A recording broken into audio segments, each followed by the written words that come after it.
What a select budget workshops for Best time of the 2024. Most fun we ever can ever have, right? He's having more fun than us. Two of us. Yeah.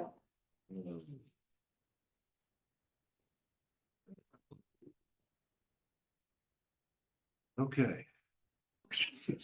I wish I'd have worn my coat.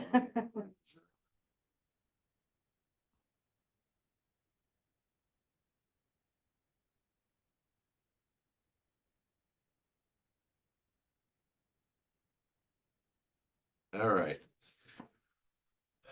Item one, Youth and Family Services. Lynn, you're on. Welcome. So I'm not kidding. Chief Massey is here because we are presenting a program that's part of my budget, and we thought it would be easier to do that first before I go into my budget numbers. So that Chief Massey can explain his part of the joint project that we're doing. So Carol, can you put up that first slide, please?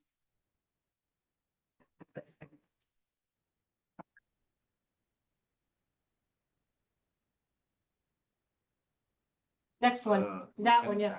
And if you, Carol, if you go to the top, to the plus sign, you can zoom that out a little bit.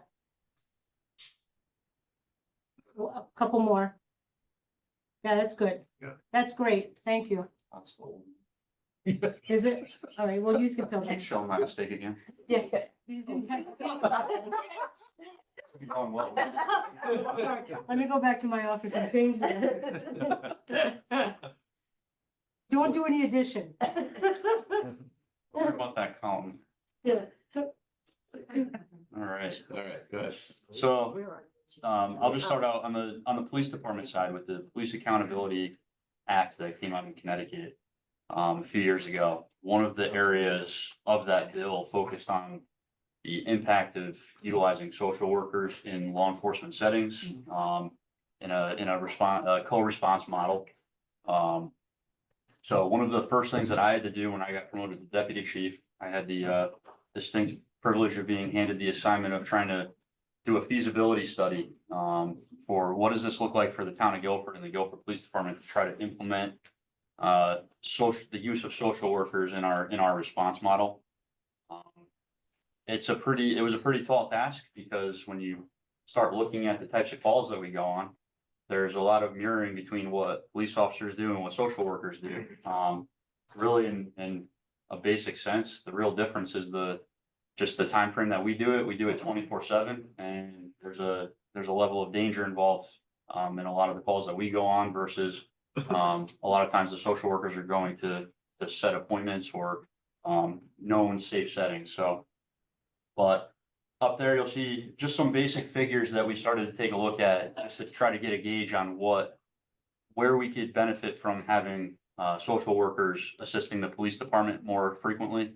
There is one mistake up in the columns up there, but essentially we looked at 80-person calls. That's somebody with a known mental health issue that we're responding to assist them.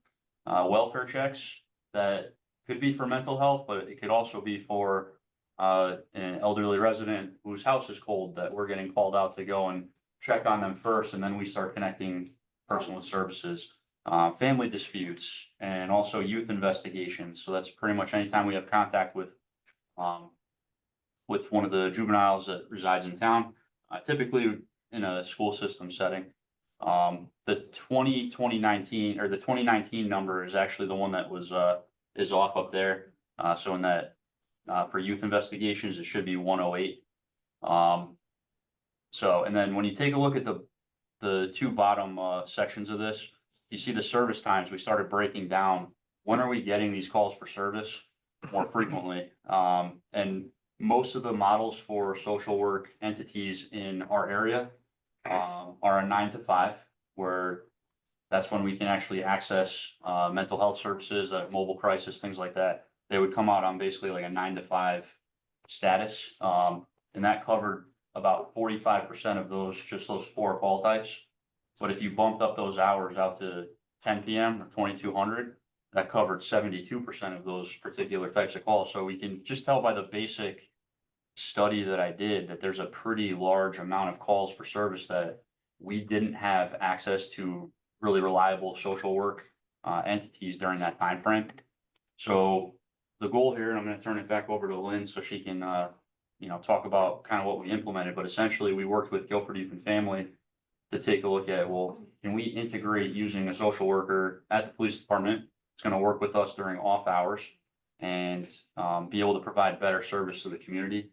And that ultimately resulted in the SWAP program, the social work and police partnership that Lynn is gonna explain to you further. Carol, can you put up the swap slides, please? You can go to the next one. Next one. And the next one.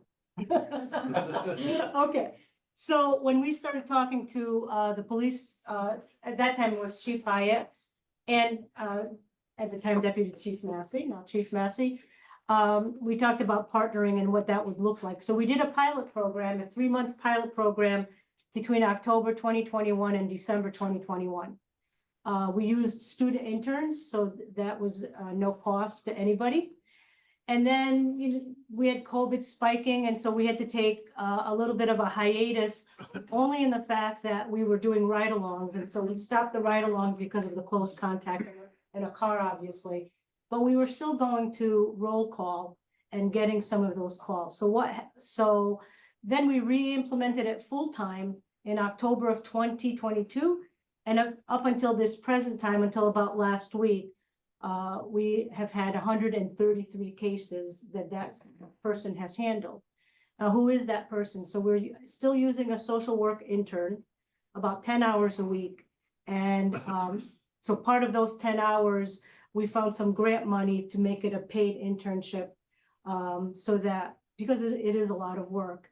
And so what that person does is the police reports come in either through roll call or through ride-alongs, and they handle the mental health piece of whatever that call is and make a lot of referrals out. Carol, next slide. So almost 22% come from ride-alongs and 78% from roll call.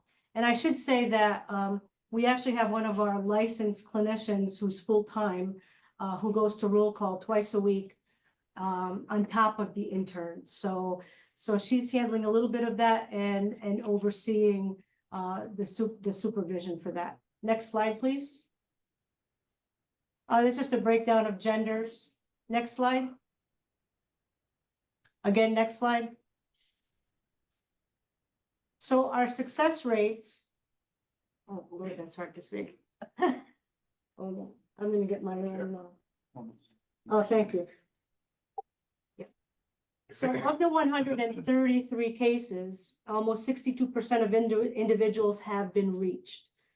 Almost 22% were not reached for whatever reasons. They did not pick up the phone. They just weren't home. And I do have to say that part of that 22%, we get a lot of domestic violence calls, and it may not be safe for that person to pick up the phone. For almost 4% of the cases, we had no current information. So of those 133 contacts, she may call them 3 to 5 times a week per contact. Next slide, please, Carol. Right. So she calls everybody a minimum of 2 to 3 times, despite if they pick up or not. Hopefully they do pick up. Sometimes if they pick up, it's more than 3 contacts, depending on the case and the situation. If someone is hospitalized, the social worker will wait at least a week prior to attempting to contact that individual or family member. A message and callback number is left every time a phone call is made. The phone number that's left is not a police department phone number or ours. She did Google call so that it's an anonymous number. So they, sometimes people get a call from the police department, they're not going to pick up, especially if it's a domestic violence situation. And the SWAP social worker maintains all of the database for each interaction. And I'm going to let Chief Massey explain why that is. So one of the considerations that we have in place is that and there's some police departments that are having a social worker work directly within the police department. One of the considerations that we're looking at is for the purposes of FOI and for those records should truly be separate and distinct from the police department. This would be an entity that is under Guilford Youth and Family. So when somebody does come in and request records from the social worker that was on scene for a particular call, the record is not held with the police department. You have to go to Guilford Youth and Family, and there's certain protections that are very clearly in place with their records that are not so much in place for ours. So it's, that was the reasoning behind doing this through Guilford Youth and Family versus police department. When we get calls for records, especially if it pertains to a child, there are certain laws that protect that. And so we usually tell the person, we have to contact town council. The only reason that we would be compelled to show any records is if we were subpoenaed. And that's happened maybe 2 times in my whole time here. Usually a conversation with the attorney or with the parent, we can take care of that and not have to send it. Especially when we tell them how much it's going to cost per page. So, next slide, please, Carol. So what's the nature of the cases that this social worker takes care of? If you look at that first column, you're going to see that it is almost all mental health related. The second column are more cases that the police would handle on a regular basis. But the graph that we have will be even more apparent. Next slide, please, Carol. So you can see that green bar on the left, kind of hard to see the bottom there. That is all mental health. So you have mental health as the first, and as it goes down towards housing and neighbor dispute, where those bars are lower, that's really where that cutoff is. So that first half of that bar graph are all things related to mental health issues. Next slide, please, Carol. Next slide, we've talked about that. There are currently only 7 towns in Connecticut that have embedded social workers. As you can see, most of them are urban. Branford being the closest one to us on the shoreline. They don't do ride-alongs like we do. That's the difference in our program. I think we hit a lot more people that way, a lot more referrals, can help a lot more people. So if you think of that number that we showed in the beginning, 133 cases, that's somebody who's only doing 10 hours a week. So if they were doing full-time, I would imagine, I would extrapolate that to probably more than double. And what you're suggesting is full-time employee in your department versus the police department. So the person would be in my department, but housed at the police department. So the cost and the supervision. So would that be considered an embedded social worker? Yes. Or a, Yeah, Yes, it's embedded. yeah, so at that point, it would be under your department's supervision. because it's clinical, But- yeah, And be considered embedded in your, right, okay. And you think that will be the wave of the future? yes, definitely.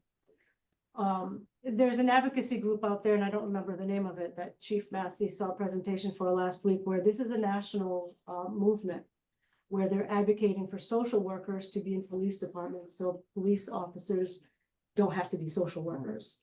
We can't be police officers, they're not trained to be social workers, plus it takes a lot of their time when they have to sit there and be a social worker. How would it work with individual people in your department that's running so many shifts? So that person would not be working 8:30 to 4:30. That person would work evenings and rotating weekends, most probably.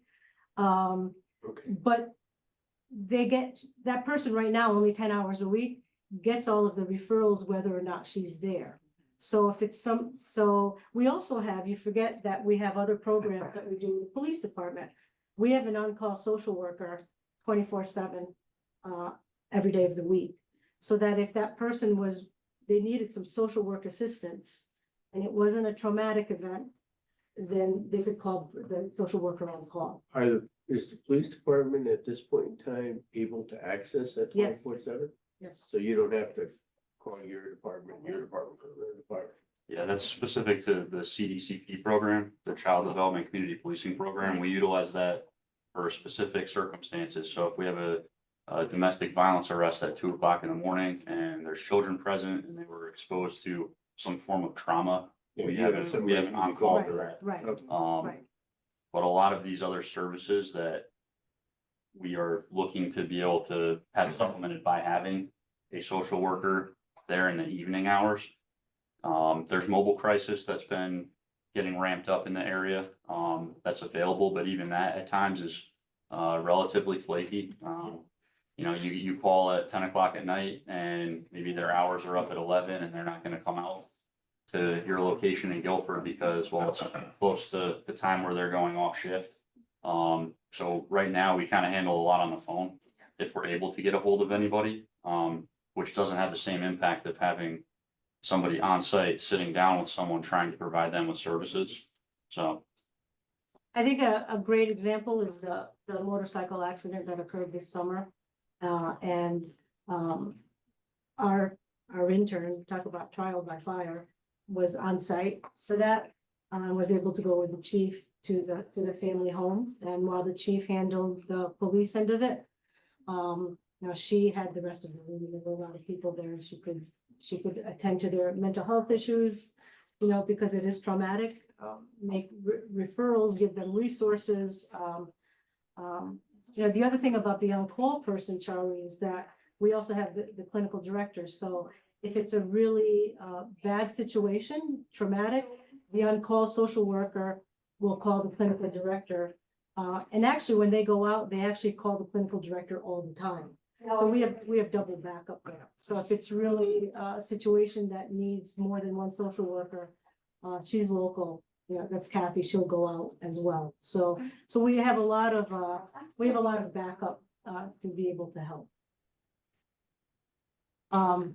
this isn't just a benefit, you know, we actually presented this at the department head meeting as well, recently. And one of the things that found very quickly was the level of interest in the room from other department heads, particularly the health department, and having to deal with boarding situations and different situations in a home where normally there's not anybody really available that we'd be able to call in and have sit down with that person and help them work through that issue.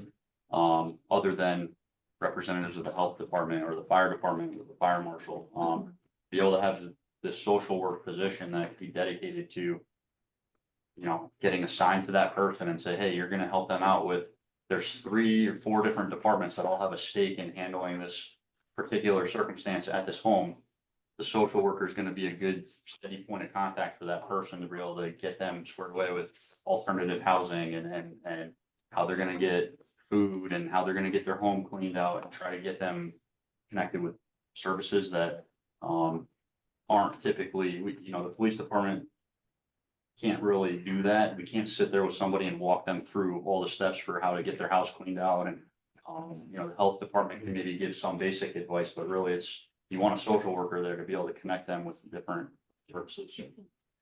And then there's training. So we have some cross training. You know, the chief has some training that he would like this person to attend.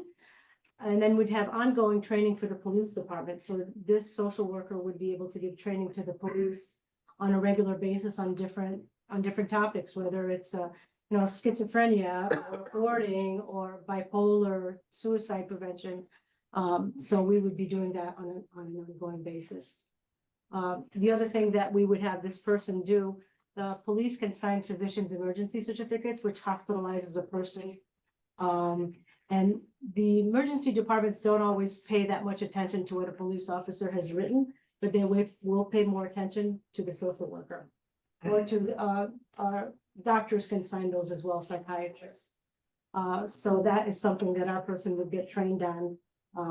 Really, it's just a narrative of what's going on and they sign off on it and just making sure that we can get that certification.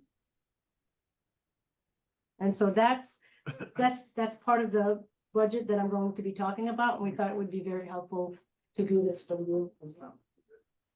Thank you. Well, I sat through this presentation before, and you guys have done a great job. Thank you. Questions, comments? I have a Yes. question. When you go to the scene and there's an incident, how do you engage them? Do they request that a social worker help them, or do you engage them like the way the police would to investigate? Well, we don't investigate. We would engage them if it's if we go to a domestic violence situation, the police will be handling the adults in the room. But the kids are left there to the side, so it's not, we just kind of go in and start playing with them, start talking to them. And then afterwards, if the parents want resources for their children, they can sign up to be in our CDCP program, and then they would come for counseling. This kind of maybe a strange question. Do you bill them when you engage? It depends on the situation. Like if they come and they're voluntarily signing up for services, yes, we would bill them if they have insurance. If it's a case where there's no insurance, but they really need the services, then it would be pro bono. And we do carry 2 or 3 of those always on our caseload. So we take it on a case by case basis. If it's a domestic violence situation and, maybe the perpetrator's the one holding the insurance and that's just not going to happen, then it would be pro bono. You have to look at each situation differently. Chief, you had recounted when we met, that story with the, fatality on 77. And Yeah. you explained pretty well how you bifurcated the services there. You came in, we're talking just a certain portion, and the social worker was doing another portion. You want to just talk a little bit? Yeah, and Lynn hit on that a little bit. Making death notifications is pretty challenging. A lot of times the officer has to go and we have to explain what happened, very matter of factly, because, the person deserves to know what happened. And then we kind of have to explain next steps for investigation and what they should expect from us on our end. The benefit to having a social worker present with us at the time, and the deputy chief was there as well, is for a large group of people that was present for this particular circumstance, the social worker was able to work the room in my periphery and connect with everybody there and provide business cards, provide information for how to follow up for just services for them, for their own mental health and different things that the family's gonna need that we're just simply not talking about. If someone's clearly having some sort of crisis when we tell them something, we're gonna have to obviously deal with it, but this is more just a softer approach to just getting connected with everybody in the room, saying, this is my card, please feel free to reach out to me, these are services I can provide, and work in the room. And at the end of the day, I think that that's what the residents of town deserve. They deserve for when we come out, that we're not just telling them something really bad happened and leaving and carrying on with our investigation as police. We have a supplementary tool essentially and a resource that is there with us to kind of put their arm around the person and say, this is what the town of Guilford has to offer you to protect you and to help you get through this. I think that's a really important message that we should be sending to the public, that this isn't just a transaction where I'm coming to tell you something and you're probably never going to see me again. There's going to be follow-up. The social worker is going to be connecting with you on the phone, checking in on you. Things that unfortunately we don't have the time to do as the police, but a social worker does have time to do that and to do the follow-up. And I think that breeds a really positive community culture within the town of Guilford. I have another question. I'm sorry. I was just curious. This could result in some kind of dangerous situation, no? I mean, police walk in and That's a it's great part of the question. job, but they can walk into a situation that's not safe. That's a great question. And the police always go in first. And if it's not safe, then the social worker would not go in. We've been doing this. I'm going on my 17th year here, and we've had social workers in homes for all of that time, even before that. We always make sure that it's safe. So this isn't new to us going into homes. We've been doing it for a long time. And to your other question, it's the person walking in while he was doing the death notification and dealing with that. It's not like she goes up and says, oh, do you want to talk to me? You just kind of, you observe the room, and she may go up to a kid and say, oh, that's really interesting. What are you playing with? It just comes naturally because of their training. So you just kind of go in, at least with the kids. With adults, it's a little different. You can tell if somebody wants to talk to you or not. You've mentioned, I'm sorry. you've mentioned domestic abuse, suicides, accidents, and that type of thing. I'm assuming this is also going to include substance abuse. Of course, yeah, it does, a lot of it. We deal with that on a daily basis. It's all interconnected. That's why it's, you know, it's when we put the statistics up at the beginning, picked 4 call types that seemingly could benefit from a social worker on a regular basis, but that's not all inclusive. There's so many different types of calls that we go on that you're there and you get taken down a path that it'd be great if we can say, hey, the social worker at the police department right now, I'm gonna have her come up here or him come up here and have a conversation with you and we'll get you connected so that we can get you the resources that you need and get it done right away, rather than the typical model was, here's a business card, you can call this number or call 211 and they'll try to help you. And more often than not, you call 211 or one of these other hotlines and you're on hold for a period of time, you're not getting that service and you're less likely to utilize that benefit. And that's gonna make you more likely to have to call the police in the future for further assistance, and it's gonna increase our call volume. Part of the goal here is to reduce the amount of recidivism, so to speak, and times that we're getting multiple calls from the same location. If we can connect somebody right away with services, that's gonna have a positive impact on them. It may be less likely that they're gonna keep calling us for the same thing. That's fine. So you mentioned the Police Accountability Act and your pilot, investigation as to how we should be complying with that. Are there reporting requirements from the town back to the state? And do you know where we stand relative to other communities in terms of our responding to whatever the mandates are? So the initial police accountability bill, the section that covers social work, gave us 6 months to do a feasibility study, which we complied with.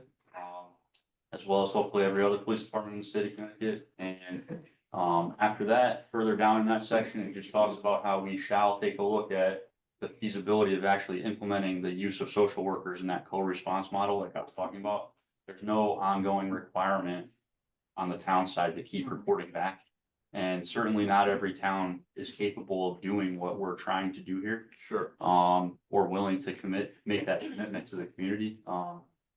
So you're gonna have locations that are just going to utilize mobile crisis and they're going to stick with the current service model. And we're trying to do something better for the community. Right. Any others? Now back to- Presentation. Now back to your Not regularly to- scheduled to- program. Yeah, that's right. Thank you, Chief. You're welcome. Sit back in there. Yeah. Briefly. Don't get too comfy. I'll be Don't back. get comfortable.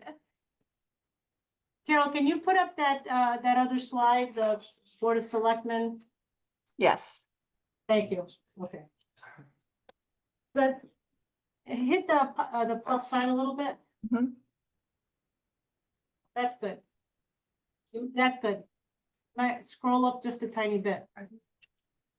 Yeah. Just one more. They have them? Okay, good. Thank you. They're good. Okay. So under Youth and Family Services, the presentations that you have, Got you it. should see. And if you want that. Oh, you're on it. Good All job. right. Andy. It's right on And board, if, back and down if again you if you want, want if to bring it anybody up. wants that, the presentation, the slides on the SWAT program, I can send those to Tracy. Yeah, I'll send those to Tracy. Okay. Okay. So, our budget this year. I'm gonna use Mary Jane's figure first, which is, mine was lower. We can talk about We'll that. talk about that. $854,781, and before you have a heart attack, let me explain a few things. What I did for, all of the other, items besides salaries is try to stay the same or go down wherever possible. There are slight increases, very minimal. Under salaries, full-time salaries, that $741,943 under full-time salaries. If you take out half of the ARPA money, if you remember 3 years ago, we were using ARPA money to make our part-time people full-time because of our high volume, which has not decreased. As of today, I believe we have 114 clients. It's gone up since last week. So if you take half of that out, because we have to start reducing the amount of ARPA funds, per guidelines. If you take that 741,943 and take out 52,526, which is about half of the ARPA funds that we were receiving, you would get 689,417. You take that number and further reduce it by our revenue and project it at 174, and I'll talk about that in a little bit. Well, you get down to 628,255.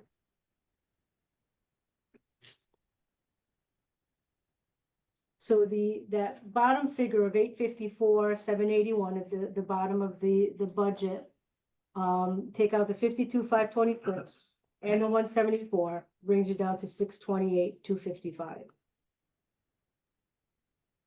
In that is this new position, which we will be calling a PSW police social worker, which is what the rest of the departments are doing.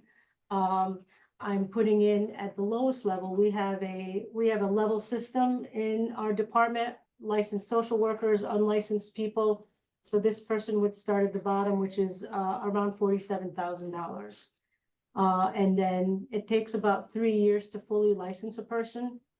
So once we hit that in 3 years, we would be talking about another level of salary for that person. But for right now, I'm looking at around 47, which is what our unlicensed people start at. So once a person graduates with their MSW, they apply for their license. They're LMSWs. They are licensed, but they can't bill insurance.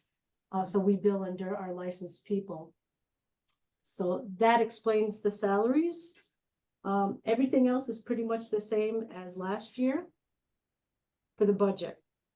On the revenue side, last year my projection was raised, and I would ask the board to maybe talk to me before raising that revenue, because it's based on a formula on how many people we see in a week, how many clinicians we have, how many appointments, how many people the psychiatrist sees, and the formula can change. Also, the bottom line can change. If I lose a social worker, it takes 3 months to panel them on insurances if those panels are open. Sometimes they're not.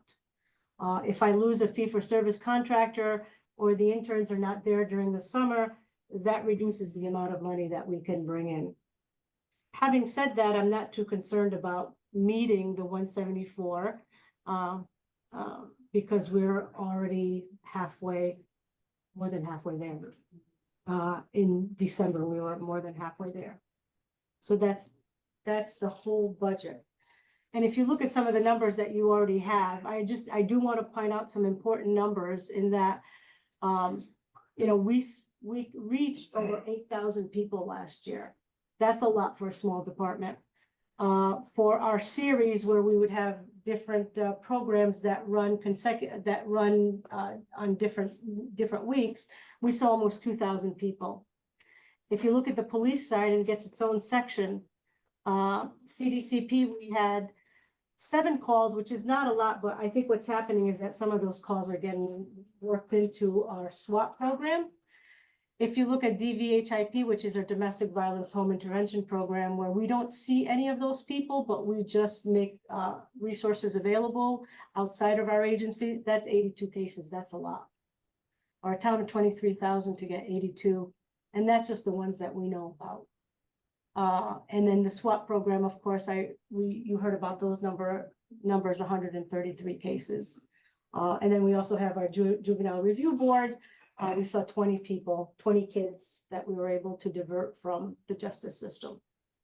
So I thought those were very important numbers to just throw out in light of all this. Thank you.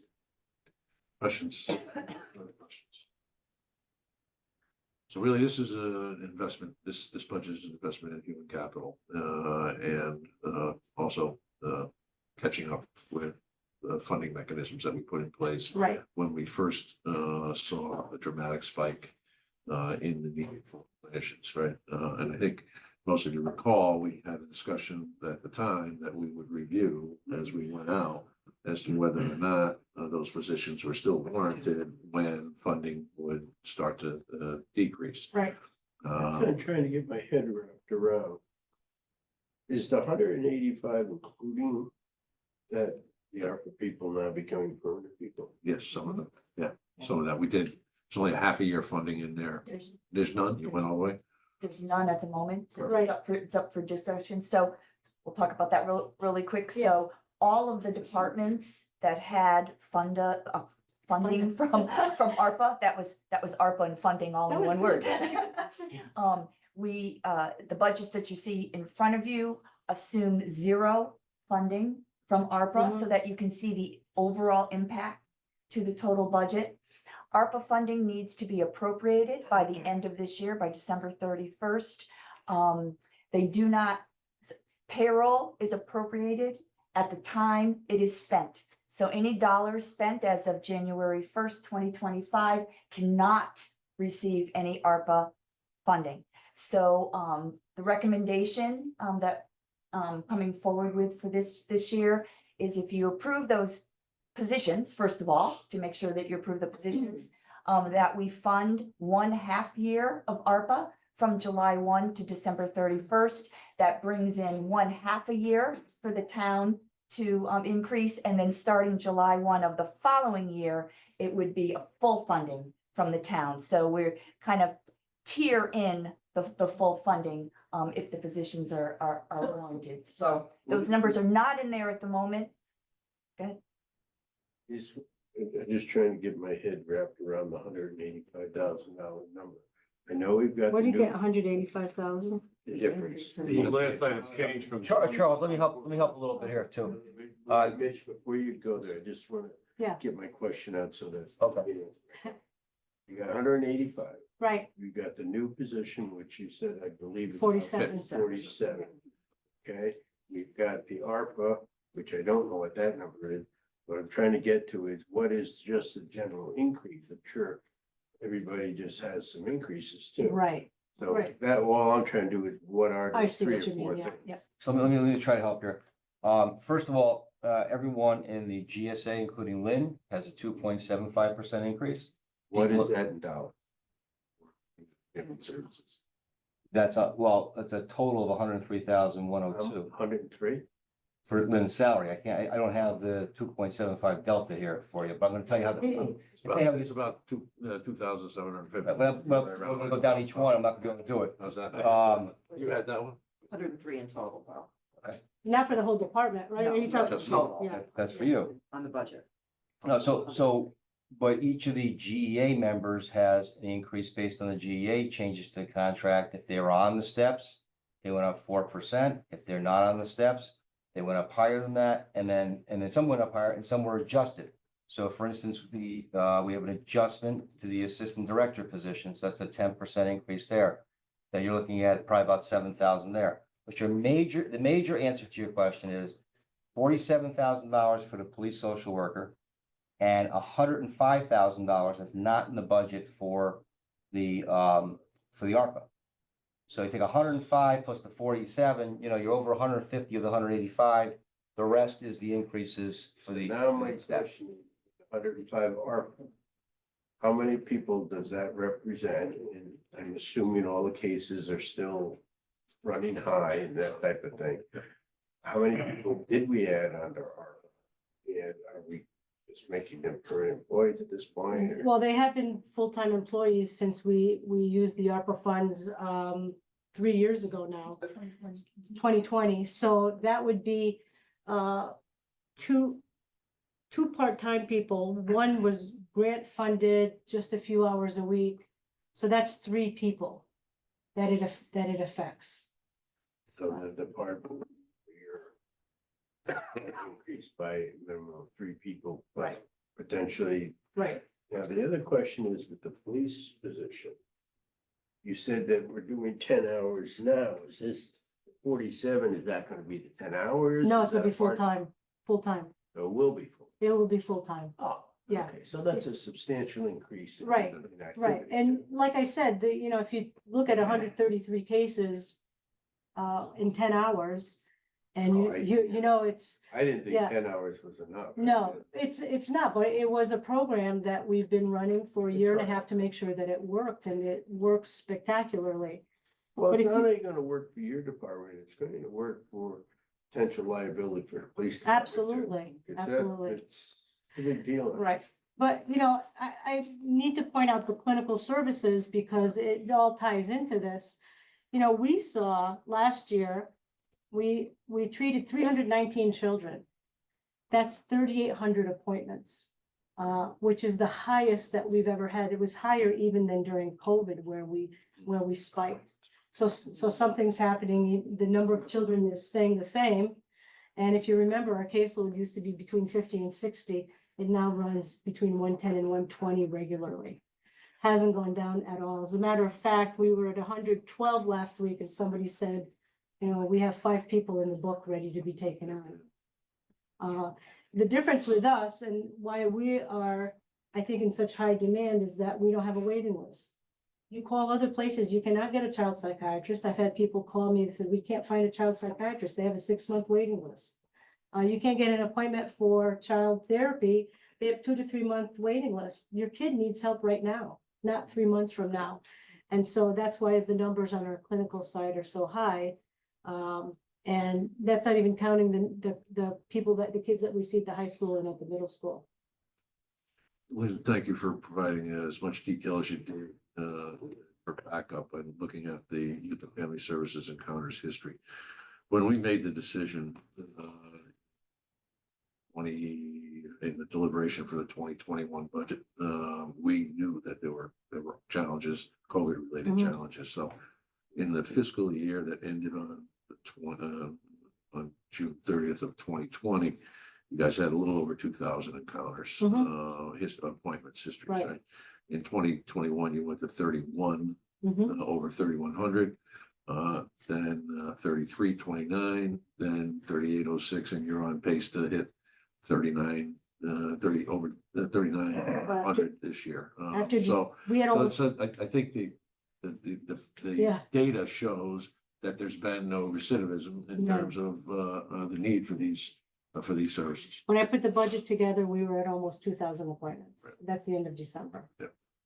And then let's also take a look at in fiscal year that ended June 30th of 2020, your revenue, actual revenue was 127,000, and for 2023, you were 237,000, and well on your way to 225 this year. Absolutely. So that there's been a almost twofold increase in the revenue as Mhm. well. Yeah. I'm assuming that the additional social worker, council, whatever, the board of ed, put on in the school is remaining in their budget. I'm sorry. I haven't Yeah. parsed his Yeah, budget oh. closely, but I don't think he's pulling back on social Well, services. And the issue there, Do you know if they are keeping that? I'm pretty sure they're keeping it, but they tend to hire psychologists and do a lot of testing and don't do a lot of clinical work. So, you know, I don't know if it's a psychologist they're hiring or if it's an actual social worker to be in the social work, you know, in their department at the high school or the middle school. I don't know where they're putting this person. But we have collaborated with them on resources because we have Yes. embedded resources at the high school and at Adams. That's if I'm right, not that's mistaken, Right, and we're very busy. In And fact, yes, go ahead, Jonathan. can I ask you a question about the ARPA people? Yeah. I am learning a little bit as I go, but are they licensed or Yes. unlicensed? All my clinicians are licensed. Okay, so they can charge for Yes, services would- and that helps the revenue. Right, so when you come out of grad school with your social work degree, or it could be a professional counseling degree, you get licensed by the state because it's a way for the state to make some money. You get called an LMSW, which gives you nothing at all. You can't bill insurance as an LMSW. You can bill as an LCSW, a licensed clinical social worker. And so then it takes 3 years from the time you get your LMSW to get enough 3,000 hours to get your LCSW. During that time, you can bill under the clinical director. So if I have an LMSW or a licensed professional counselor who is not totally licensed yet, they're called an LPCA. they can bill into the clinical director. And that's something that all clinics do. And then once they get their actual license, we can panel them on all the insurance companies. Two very small questions to just take a little break from the expansion and the swap program. Yeah, I noticed that you think utilities might go down, which sounds great. well, How promising is that? I well, was last curious. year we were told to give it a big increase because we didn't know what was happening. I think it was like 35%. And so this year I looked at what we spent the last year and a half, and it's based on that. Okay, and then just one other thing that I didn't understand, what are unduplicated clients? Those are clients, so if you come to see me or to see one of the clinicians and you don't come back, you're one Okay. point in time. If you come back 10 times, I can't count you 10 times as 10 clients. Got it. Okay, Okay? Anything else? That one last thing. Yes, Mitch. Under Lynn's wages, this is just so that everyone knows, all the board and commission recording secretaries, we moved from 19.25 per hour to $20 an hour. It's just under 4% increase, so I've put that into all the, you'll see that as it goes along with all the departments that come forward. Yeah, and beside the new position that I'm asking for, a lot of the increases in salaries, I have no control over, because it's all GEA, it was mostly GEO increases and the work that they did, with the Board of Selectmen to raise salaries. Speaking of the new position again. It's under your supervision. Yes, Is there any way or any logic to sharing it with the cost with the police department? Any logic to that? I mean, all the same pot. it's all the same pot, it's all the same pot. And if they're getting supervision from it gets really sticky when you have somebody that's hired by two different departments or two different bosses. Well, to come I was together. thinking more along the lines that it's a police mandate sort Right. of. But, yeah, I'm not sure it was actually a police mandate, other than to do studies and start to develop programs that we hire. And again, I want to go back to the chiefs and Lynn's first point. If they are on the payroll, they're probably subject to FOI. Yeah. More so than they would be Yes. with you guys. Yes, Yeah, I understand. They are social workers. They belong in Lynn's yeah, budget. Yeah, I think She has there's a she has lot- other positions They're that more private than. goes, Yeah. you know, to other areas. This is not the first incident Yeah, of and that. Charlie, I think there's precedent for that type of sharing. The school resource officer is actually funded in part by the Board of Education, but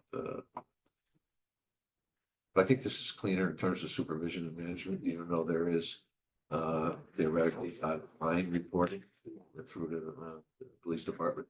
But that's basically just to handle day-to-day activities.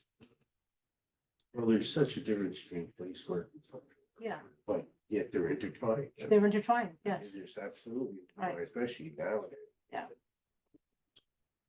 Anything further from Lynn? Thank you very much. Well done. Thank you, thank That you. was a lot. Thank Yeah, you. yeah, thank you.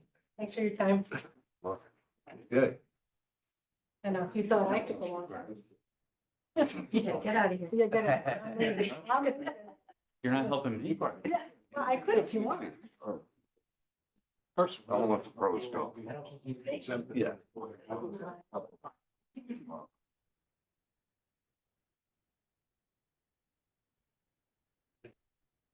You today. Hey, he's back again. I brought the coveted cheat sheet here. Everybody. You don't have a commitment to memory? So,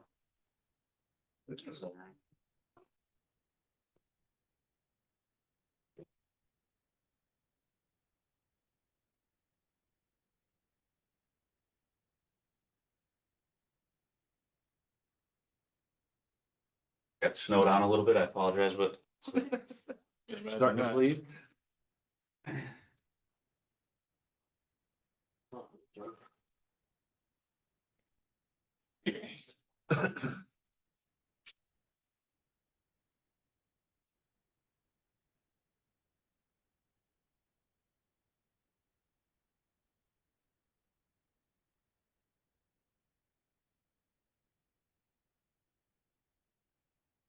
so I was just up here Commissioner Welch did say he's gonna come up and do our entire presentation. Yeah, I thought he was.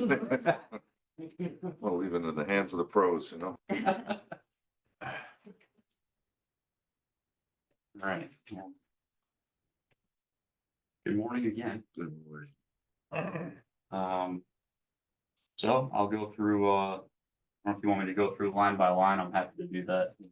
I can hit the highlights. Hit the highlights. So, the main area, I'll just start with it, is, in police salary. So, one of the things that we're looking to do with this upcoming budget, I'll start with the easier one. We had committed to the Board of Ed, last year that we were going to try to staff up to have 3 SROs available to the Board of Ed.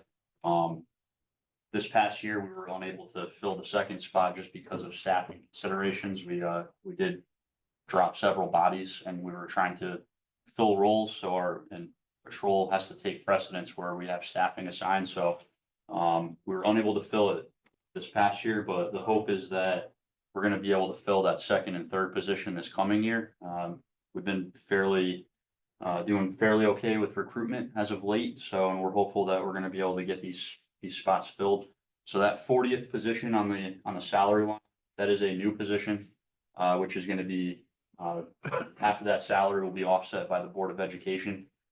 In addition to the 2 other SROs that were already on our salary line from last year, those are also gonna be an offset of $45,000 apiece for a total of $135,000. Additionally, we are looking to convert an existing position already within the department to have a third lieutenant position within the organizational chart.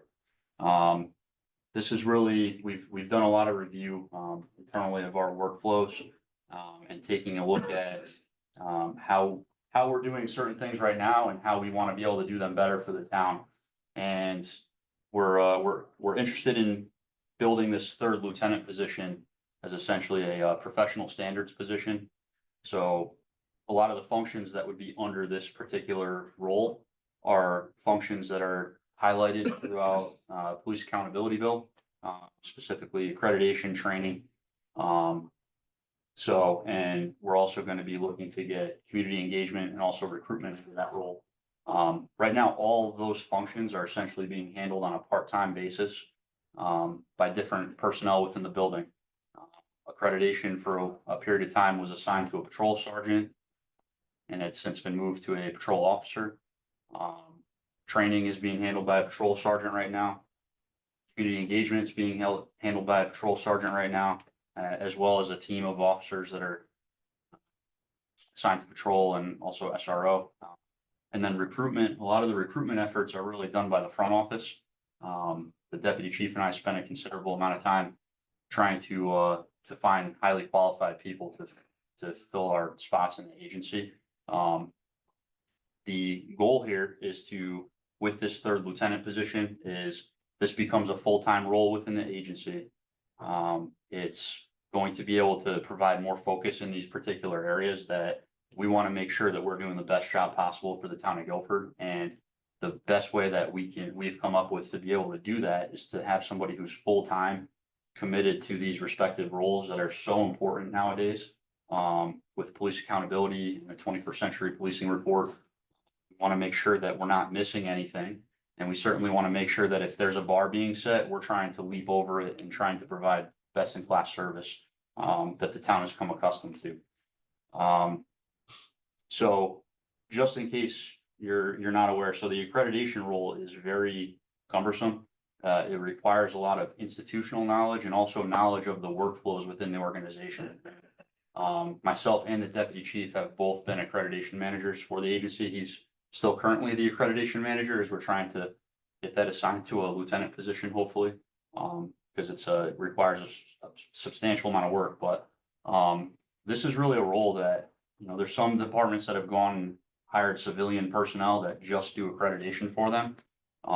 We feel it's important to keep it within the organization, within the chain of command of sworn officers, because really it's a developmental position where, it's very positive for succession planning. You really get a really great snapshot of every portion of the agency and, you know, you see how things are being done on patrol and you understand why, and as things go through the chain of command and by the time they get up to the front office and you see what the final product is, it really gives you a leg up in terms of being able to potentially eventually run a police department. And I could speak to that because that certainly helped me quite a bit, being able to understand how the department works. So in terms of succession planning, trying to be ready, resilient for, you know, what the future holds for law enforcement.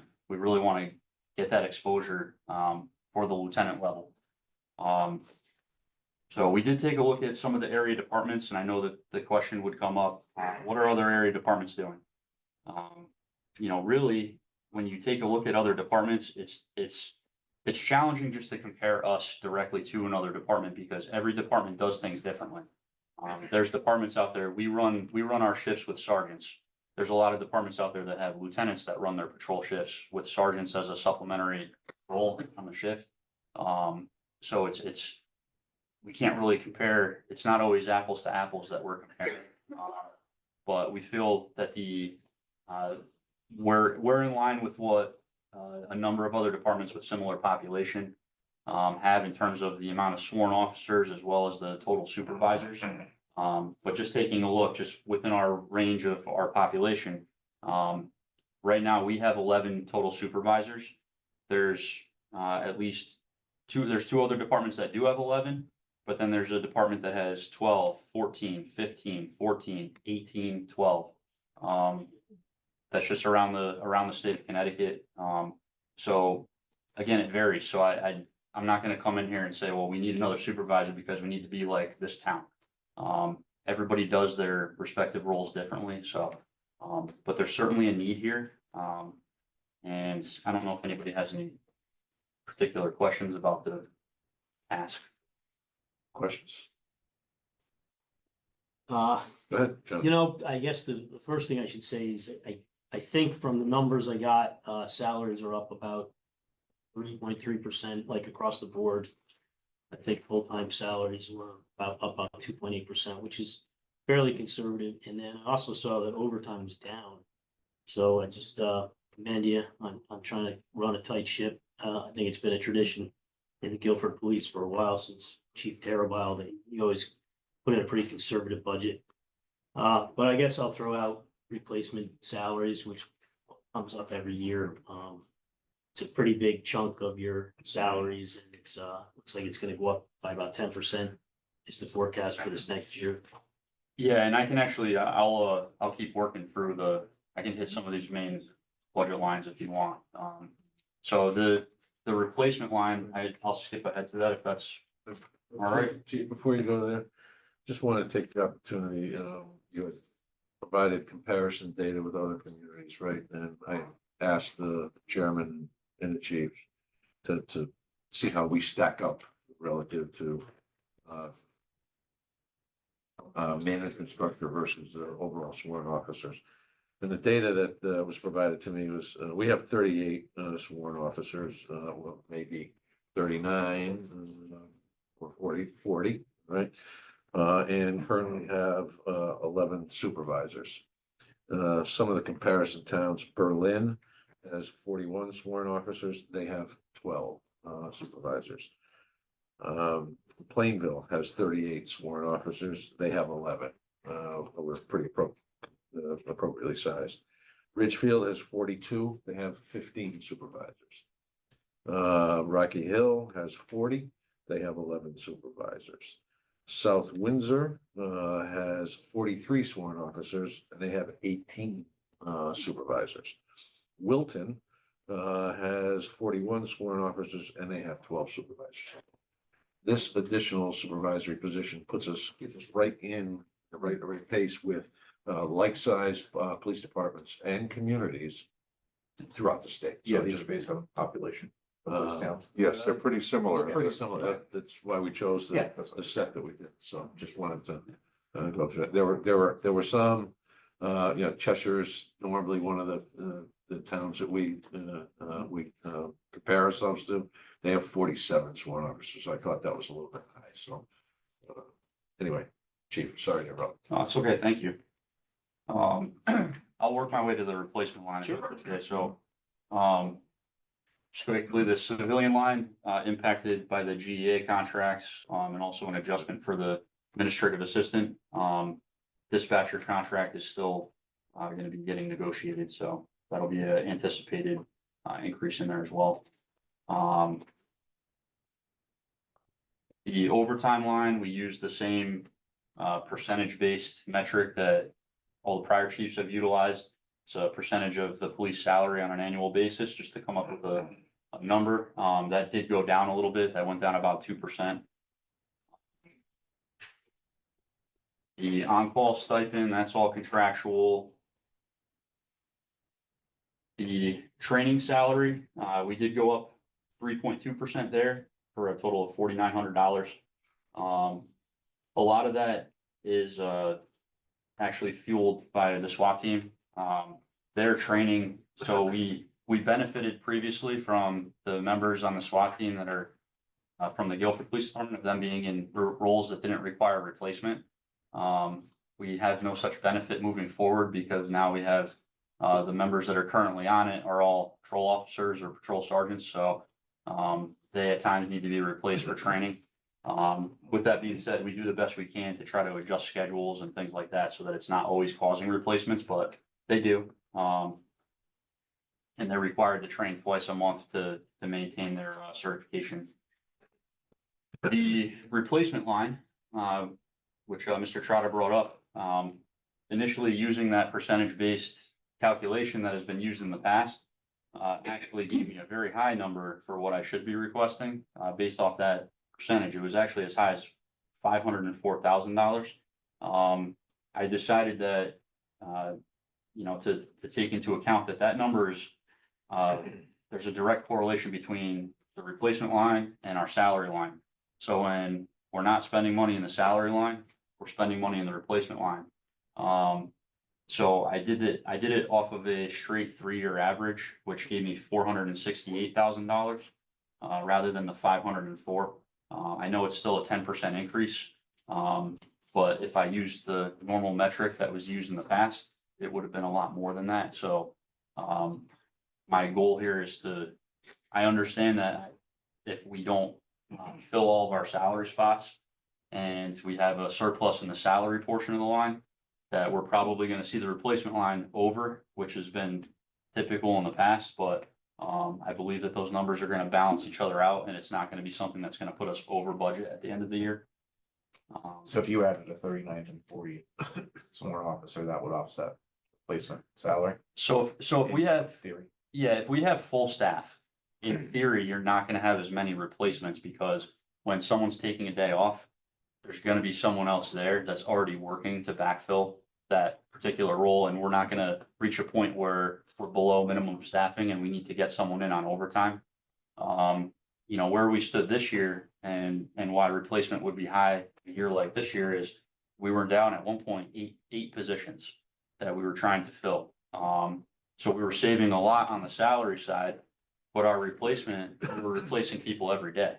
And that's why that number is going to jump up very quickly throughout the year. But at full staff, this number should drop. And the goal is to, as best we can, maintain full staff so that we get more control over these replacement numbers in the future, and hopefully not have them vary as much.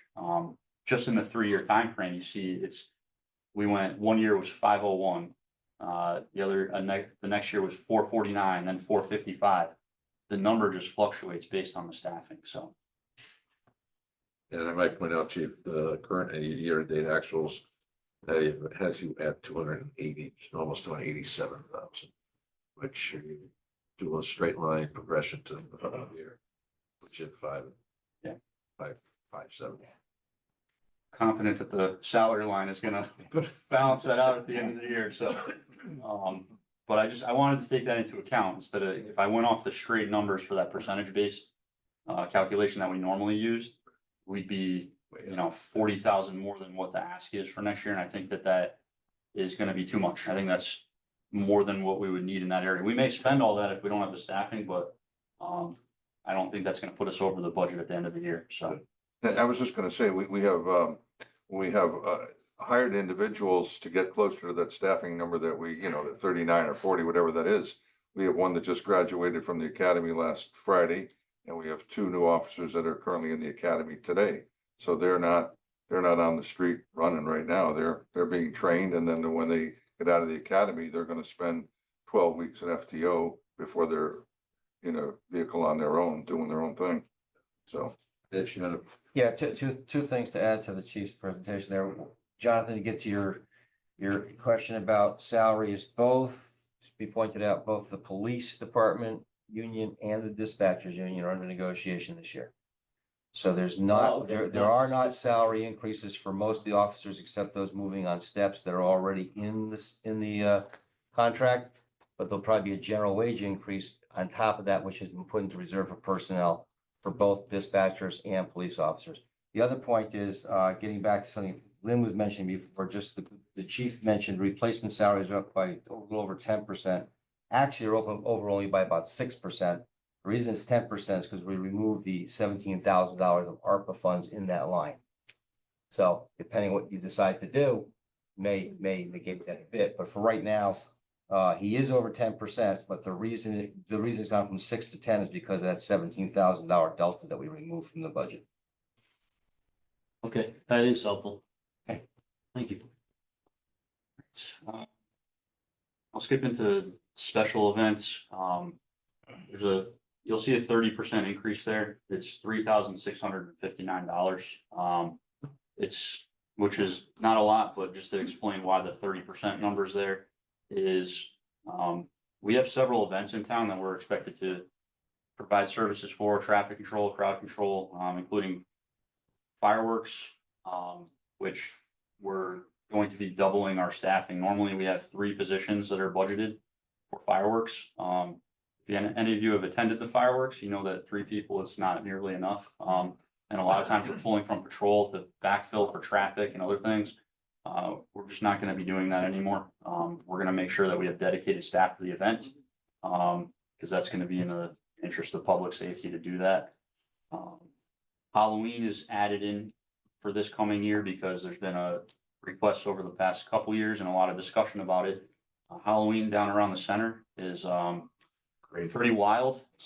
It's just crazy. It's fantastic, and but we want to make sure that we have enough staff that are, again, dedicated downtown to helping kids get across the street, and not just popping down here when their availability on the road makes it that case. That we want them to be down here dedicated to that particular event because of how dark it is, and we have a lot of pedestrian traffic in and around the green, as well as vehicle traffic. That we actually got some complaints this year regarding vehicles speeding through the area with kids crossing the street. So we're going to make sure we have staffing down here for that next year.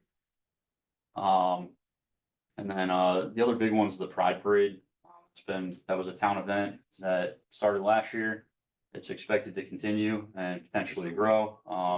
So we have budgeted for 4 officers for that, because there's a period of time where we have to close down 3/4 of the roads around the green and make sure that it's safe for everybody. So this is just anticipating those needs, rather than pulling them out of the overtime line. We're pulling them out of here and telling you what we're doing it for.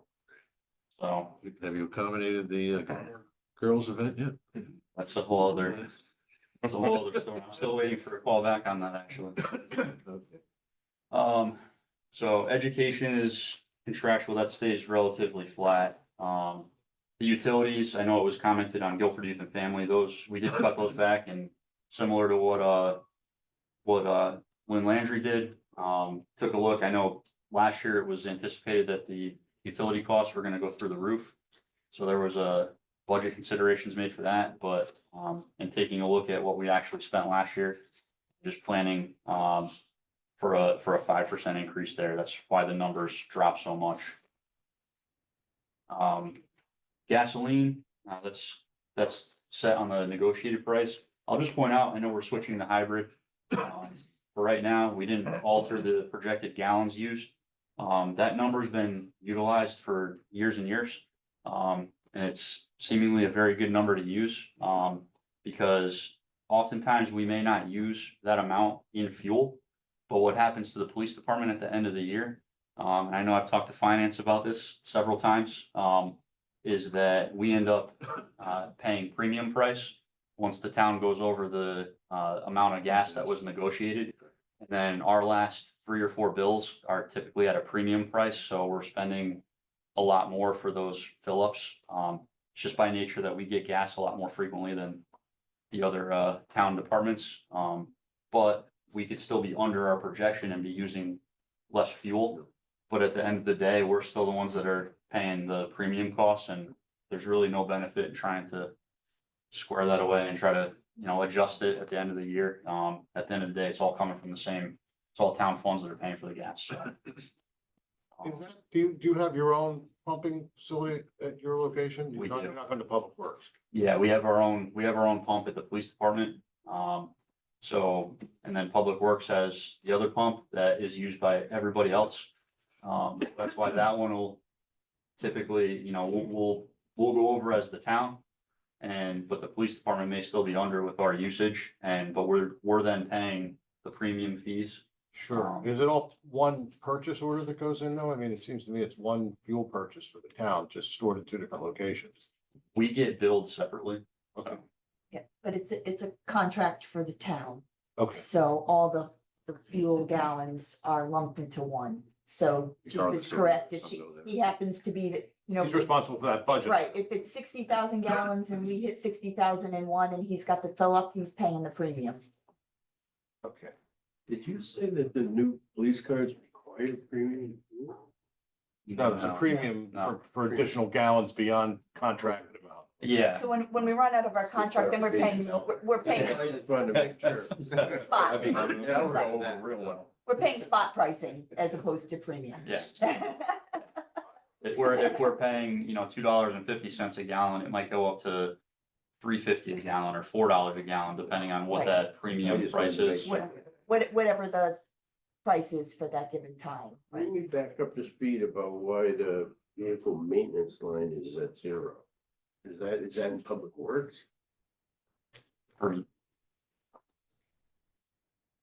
I just didn't have an increase there. It's still at $45,000 roughly. The last column is The change. delta. The very last column is to the change between the adjusted budget and the new budget, not the new, that. If you're looking at zero, which one you're looking at? I'm looking There are at the two very lines. last line. There are 2 lines for vehicle maintenance. If you look a little bit higher up, there's another one. Oh, Yeah, there's a continued enforced line and a vehicle maintenance line that seem like they're spreadsheet glitches. Yours is clean, okay. That's good. I just forgot to delete those so that. There are, this particular budget used to have Mako separate, and I think there's a lot of extra lines Oh, for probably that that's what it purpose, is, yeah. so that's why. I'll skip into building maintenance. Just one of the areas I wanted to highlight is, we actually had our own contracted landscaping service for several years. We're actually, in talking to the DPW and Park and Rec, they're gonna be taking on our grass cutting and maintenance again, so we cut that line substantially. Basically what's left there is just to cover if we have to get mulch or something around the building or anything that has to get maintained outside, but just working in partnership with those entities, we're cutting the budget there. That overall line went down about 14%. Service contracts. Custodial service, that's something that we use an outside contractor for at this time. So that's just a projected number. I'm projecting around 34,000. It may be more or a little less than that. I'm not sure. Right now, we're around 32. But we're gonna be putting that out to bid hopefully soon. And also, under this service contract line is the Safe Fleet body camera and mobile video recorder cloud service. So piggybacking off my presentation during the Board of Selectmen meeting where we're switching all the vehicles over now to that cloud or the Safe Fleet system. Our cloud service does go up, but hopefully we're gonna save on the, we're gonna be saving on the capital budget. We'll be able to make that adjustment. Where we're not gonna have to buy that hardware every year for the next several years. It's already gonna be purchased this year and we're just gonna be paying for that cloud service now.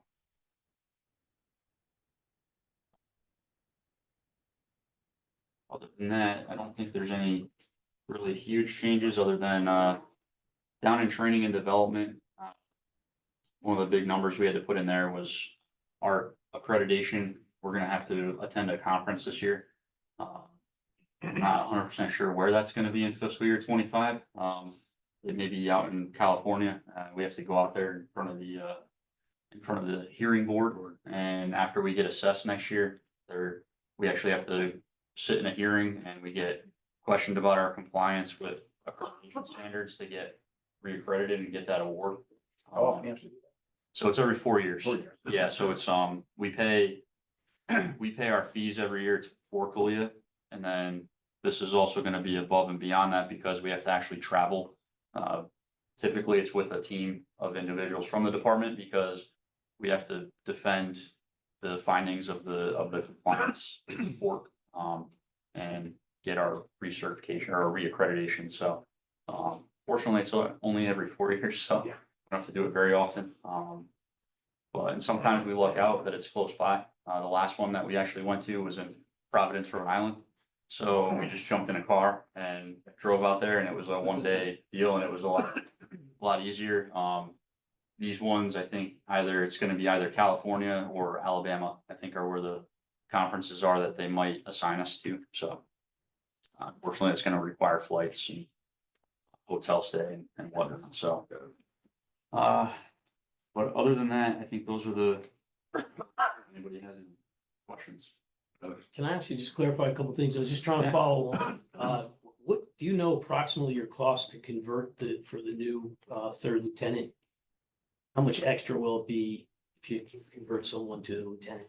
Yeah, so without the 40th body for the SRO spot that's in the budget, when you take that off my line, when I did that in my spreadsheet, it showed an $18,000 increase versus the increase with the SRO. So that would be converting this person over. If you go off straight salary, it's essentially what does it cost to go from a police officer to a lieutenant salary? And it's right around, I think, 23 in total, but with the offset of bringing in entry level personnel to fill some of these spots, it's not a true 23, it's actually less because we budget our vacancies for grade A patrol because we don't know if we're gonna get a good lateral hire that's gonna come in at grade A, or if we're gonna get an entry level hire that's gonna come in at probationary rate. So that's gonna be some of the offset that occurs. So. And then this situation with this school, I'm not sure if I understood this, but you already gave them one of the resource officers? So we have one committed right now that was part of our existing 38 member department. All right. Last year, we went to 39. Sworn was our authorized number through the budget. However, we dropped down we had 31 sworn officers on the roster at one point early this year. So I could not make that commitment because I need to cover patrol. Okay. And replacement costs are, other things are gonna be affected when we drop down that low. Yep. So, and that was what my communication was essentially, that we have that authorized number on the books, but I can't commit to that because it's gonna have some serious repercussions on the back end for, having enough staffing to be able to do the backbone of our department, which is the patrol function. Yep. But this coming year, we're hopeful that we've been very successful thus far with getting, new hires in the door. Right now, we have one final offer out. The person's gonna be starting in March. And then we still have 2 vacancies to fill. We're doing a lot better than we were over the summer when we were down as many as 8. Yep. And we've had a real mix of some new candidates as well as some laterals. We had one from North Haven and one from Bridgeport with extensive experience that we brought in. And we've had pretty good success, I would say, the last 4 or 5 years with lateral transfers. Yep, you guys got bigger concerns than me. You're trying to figure out how to put the pieces together, but I was just trying to focus in on the cost from budget to budget. So I think if you do the 2 more, then you're really gonna only have to pay about half of that for the upcoming budget. Yeah, essentially, we'll get that. 45K. We'll get another, if we commit the additional 2, that's Yeah. another $90,000 that is an offset from the Board of Ed. But the school split it with you. Yeah. So for you, it'll be 45.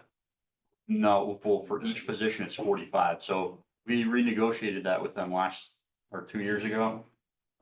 We talked about, so previously the Board of Ed offset, they gave us $20,000 a year for the SRO. But the conversation was that the SRO works 5 days a week and they're in the school 10 months out of the year. $20,000 isn't really a true 50%. Okay, So we took a look at it and we said it should be 50% of their salary. So that's that $45,000 a year number per SRO. The SRO is about $90,000, so Board of Ed covering half. okay, For each Alright. position. So when we assign somebody up there, they're gonna cover half. I did have a discussion, if we were to get up to full staffing partway through the year, if we wanted to have a discussion about prorating the number from the Board of Ed, if they don't have to pay for the full year, but we would prorate a number if, let's say we were able to start somebody in December because we were able to fill our staffing. We would have worked that out on the back end to get an offset to cover the position. and then I'm just curious how you would deploy these guys, is this the number 3 because of 3 shifts, or you gonna put them at the different schools, or? Yeah, the plan is, so we have one at the high school right now. Yep. And the plan would actually be to, and I don't want to get too much into the operational security side of things, but we have 2 middle schools and then we have the 4 elementary schools. So the goal would be to split those schools up so that you have an SRO that can float between 3 of those schools each, and then have somebody at the high school. And they're obviously all available to move around and take care of things during the day as needed. So if you do have a particular incident or a more complicated investigation at one of the schools, you can send the SROs to go handle it and keep doing patrol. Okay. I don't know if anybody had a chance to look at Dr. Freeman's budget, but he has a big placeholder in there for additional security. Not armed security, but guards, for the sake of a better term. Yeah, the crossing guards. Not crossing guards. Okay. We use These the are term monitors, crossing monitors, guards. hall Yeah. monitors. School monitors, kind of school thing. monitors. School monitors. And again, that's a question that we're struggling with. I know that Dr. Freeman's struggling with it. People are calling for armed folks in schools. There is a theory that suggests that that's not the best way to do it. And they've landed on not armed officers outside of the school resource office. Yeah. Correct. Anything further? No, thank you. Very well done. Nice job. Thank you. Yeah. No.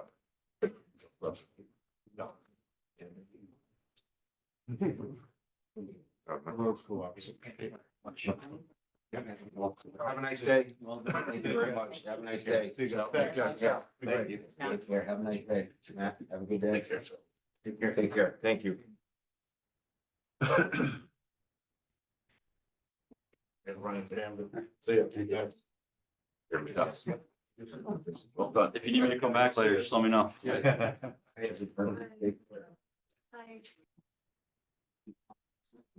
Take care, Mr. Chairman. Nice day, folks. About the same.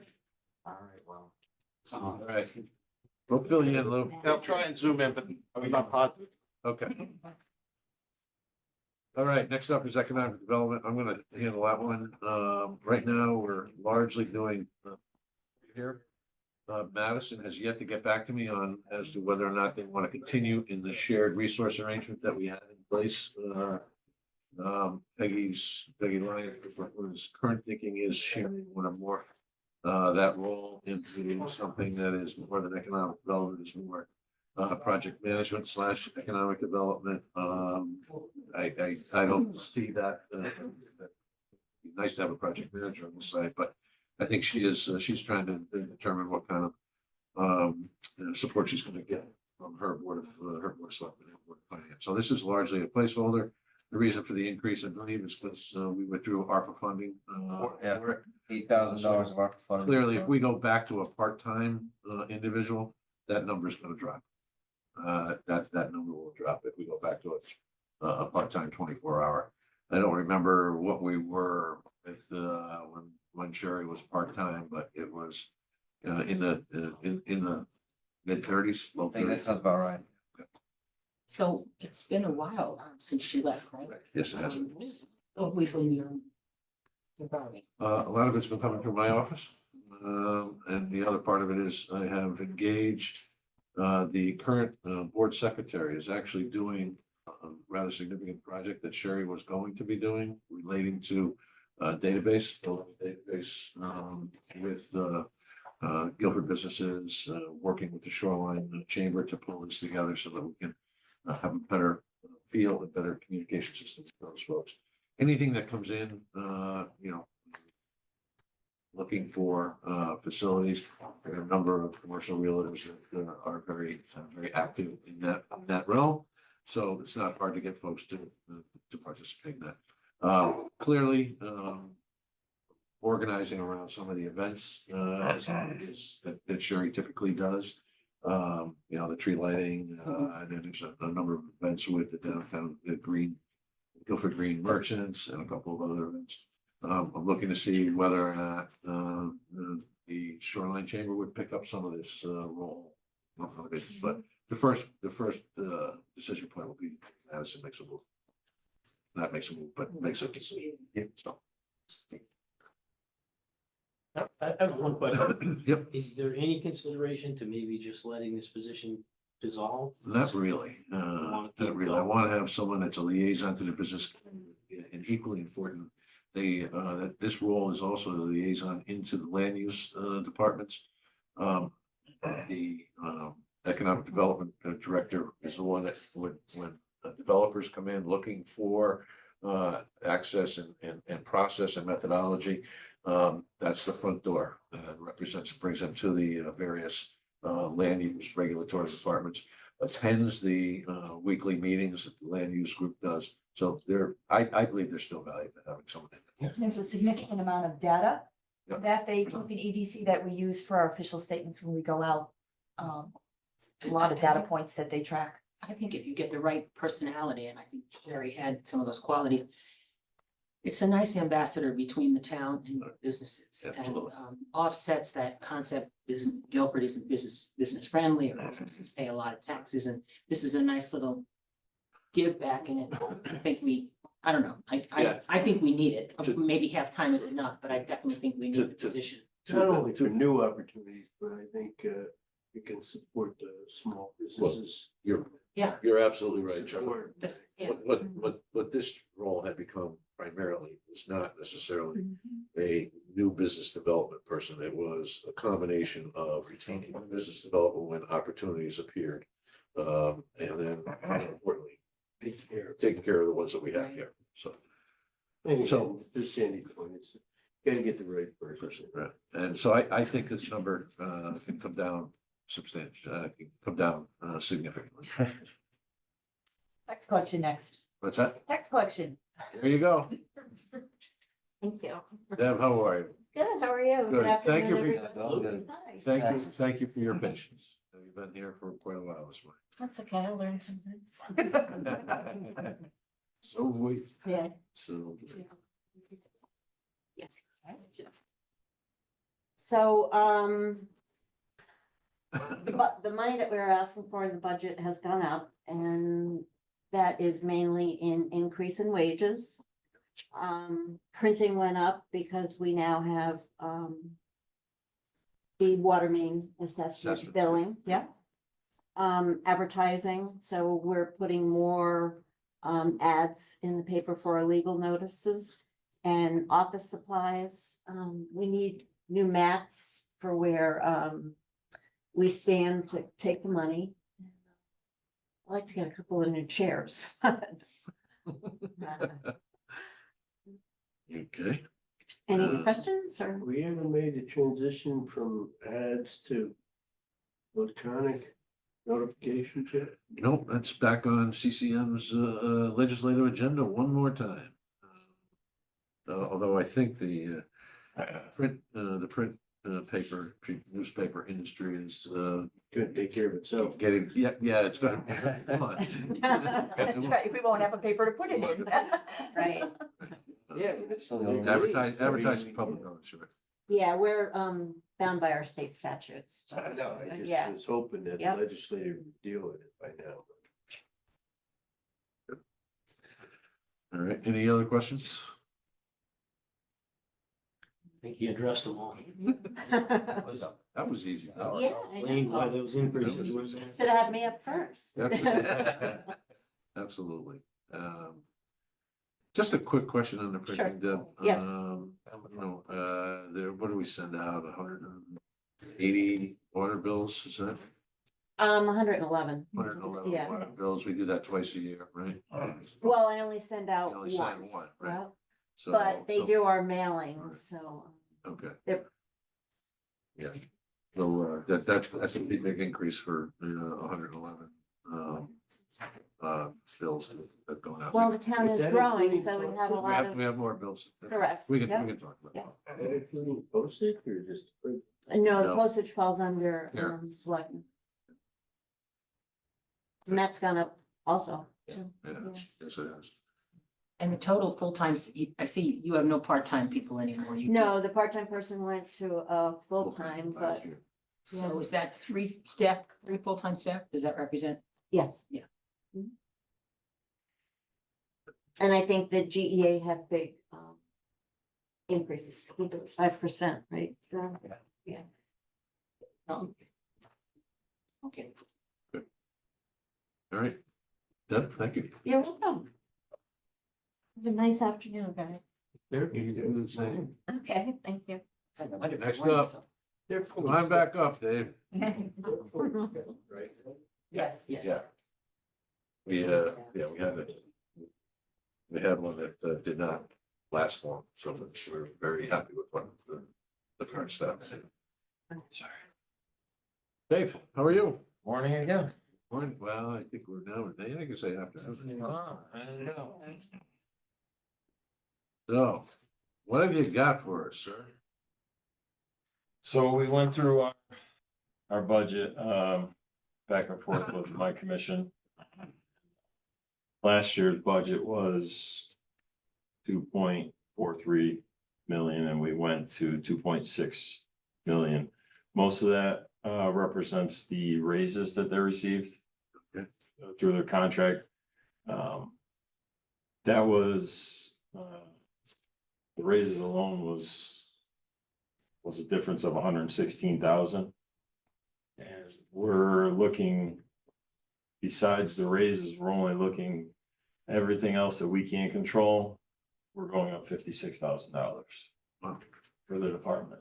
We cut back on plow blades. We looked at where we could cut costs, cut back on our salt as well, our salt numbers.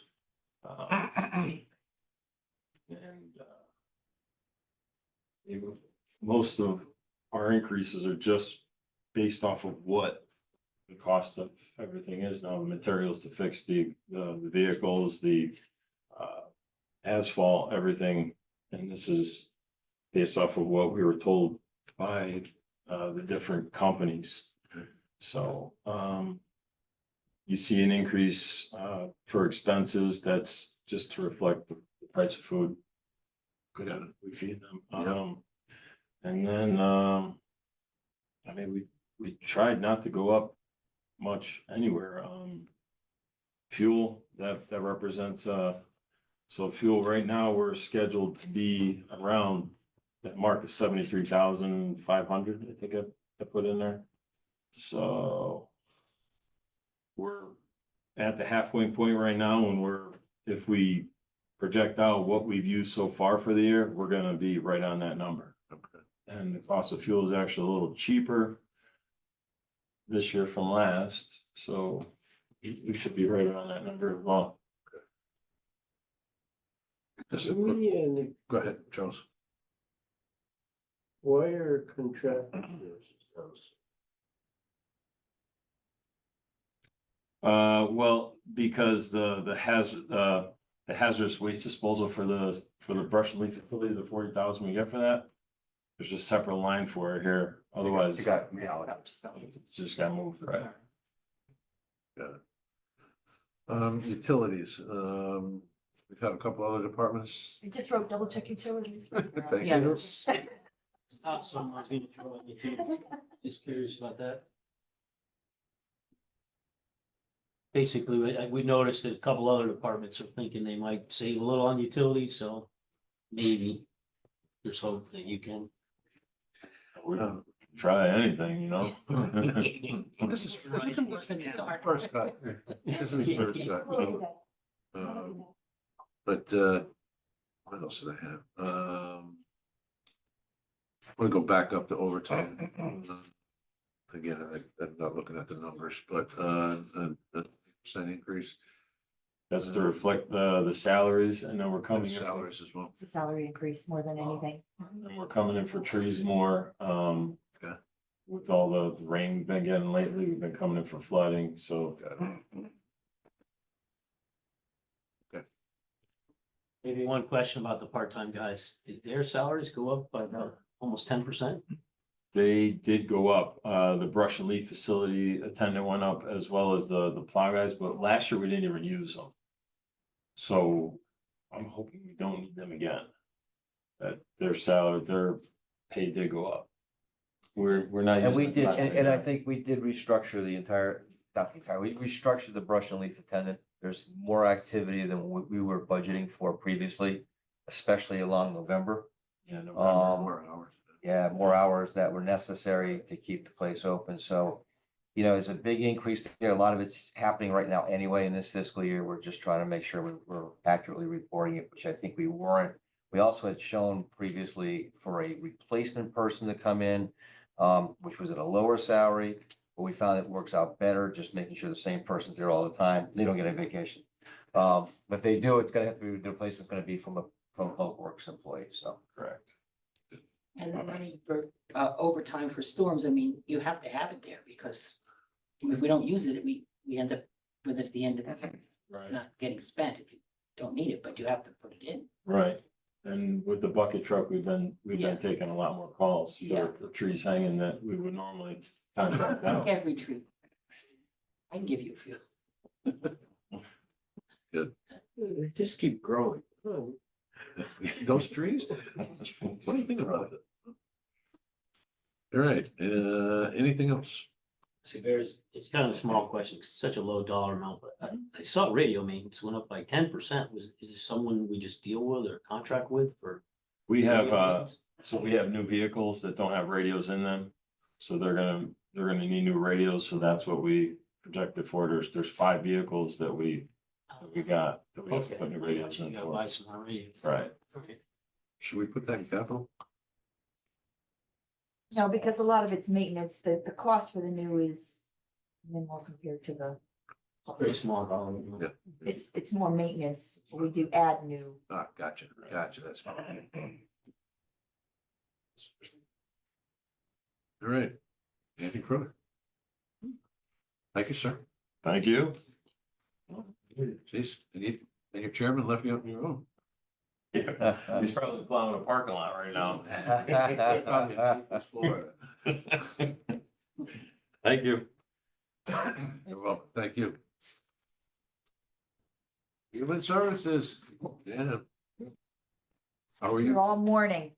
You guys are usually running ahead of schedule. I didn't want to be late. No, and my road was kind of snowy, and so I've been sitting here learning a lot of good stuff. There you go. Yeah, especially Lynn's, that new program. Good morning. Nice to see everybody again. I'm Pam Melman. I am the chair of the Guilford Human Services Council. This year, we received 19 applications for funding, and we're recommending funding for 17 of them. The total requested was $142,191, and we are recommending $124,691, which is an 8.25% increase over last year. To be eligible for funding, each applicant must be a 501c3 nonprofit and must serve Guilford residents.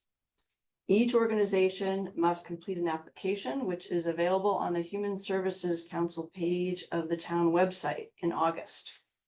Along with the application, they must submit their most recent financial statement, Form 990, and a list of their board of directors. Each organization is then invited to give a presentation to the Human Services Council, and those meetings are held in October. We then have the opportunity to ask specific questions about their applications. We always ask about their other sources of funding and their fundraising efforts. This year, we focus on whether the organizations were also applying for ARPA funds, the amounts, the purpose, and from which towns. We vetted the applications to ensure that the funds requested from our town are prospective and were not for harm caused by COVID if they were also applying for ARPA funds. And we wrote a summary of each organization with our funding recommendation, which I submitted with our numbers. That's this document. It's about 11 pages. It's attached to the budget. This describes each organization that applied for funds, the amount they requested, and the amount that we recommend. So that's a summary of what we do. We're a commission of 9 members. We're all volunteers. Coincidentally, our meeting schedule this year was basically ran in tandem with the ARPA, the town ARPA funds committee, which I was on. So I'm pretty familiar with the distinction between the request for the town funds and the request for the ARPA funds. So if you have any questions, I can answer them. The two that you decided not to fund, did they not meet the requirements? Some mechanical reason? Sure. I'll discuss those. So one of the organizations that requested funding, it's not even on the list because it was the first time it ever requested funds. It's an organization called Interfaith Volunteer Caregivers. Sounds similar to Guilford Interfaith Volunteer, Guilford Interfaith Volunteers. They do similar things. They're based out of Hamden. And let me actually read to you exactly what we said about them. So it's a pretty long description, but this organization does very similar work to what Guilford Interfaith Volunteers do here in Guilford. They requested, this is the first time they had requested funding from Guilford in at least the past 10 years. That's the length of time I've been on the council. We did not get a sense that they have a cohesive operational model. Like many nonprofits that experience post-pandemic economic challenges, we sympathize with their funding difficulties, but they did not serve many Guilford residents. And more importantly, their primary services of transportation to medical appointments, May's Closet, which is like Charlie's Closet, and social programs are already available in Guilford through the Guilford Community Center, senior programs, Meals on Wheels, Friendly Visiting, Charlie's Closet, and UR Community Cares, which is a new organization which we recommended funding for last year and is currently operating in Guilford. So we just felt it was redundant of the services currently being offered. They did serve some Guilford. A few, yes. I can tell you exactly how many. No, that's okay. Okay, they did serve some, but mostly through transportation to medical appointments, which is primarily covered already here. The other one? The other one is Lifelinks. Lifelinks has been an applicant for several years, many years. There was an incident there at the end of the summer. There was a death on their premises, drug-related death. And when we spoke to their executive director, we did not feel that the organization was run in a way that in a responsible manner that we felt we could continue funding. We felt it was an unsafe environment. If I can read to you from my description if you'd like to know specifically what we asked, but we were very concerned about what had happened. Granted, the service is needed. It's a sober house for men. It's the only one of its kind on the shoreline. But in light of what happened, and we did ask extensive questions of their executive director about the circumstances of the death, we felt that we weren't entirely sure, and we did not really get. We didn't want to interrogate him about the death. Our job was really to find out more about the services that they offer. So we did find out some information about the procedures they have in place, and as far as curfews and sign-ins and sign-outs and door checks, in light of the fact that this decedent wasn't discovered for over 24 hours, I believe. We felt that those procedures they had in place perhaps weren't being followed and they did not feel comfortable recommending funding. In other years, you had to prod them for an application, some years I remember. Yeah, often their Some years they didn't applications are apply. incomplete. Right. Right, and that So it's that been was, shaky. that was actually the case again this year, Sandy. Their application was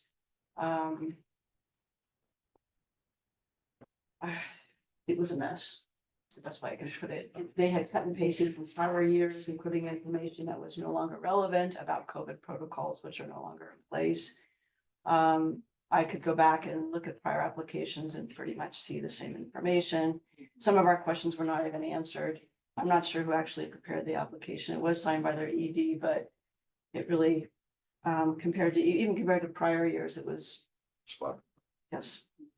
Uh, That was actually, Disappointing, but. we were very, doing it your was job. disappointing, but, because the need is there, clearly. It's just, it's not run in a way that we felt comfortable recommending the town continue to fund a possibly unsafe environment. You told them that? Well, we didn't use those, I didn't use those exact words, but, so the way the interview panned out is, Mr. Jarvis asked to appear by phone because of some health issues, not sure, but he did the same thing last year as well. And, so we had him on speakerphone and he spoke at length about the services that they offer.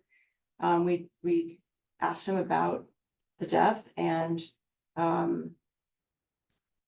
we felt that he really wanted to focus on the services that they offer, kind of, didn't want to talk about the issue too much. And it was, generally accepted that it was a tragedy. It was a drug overdose.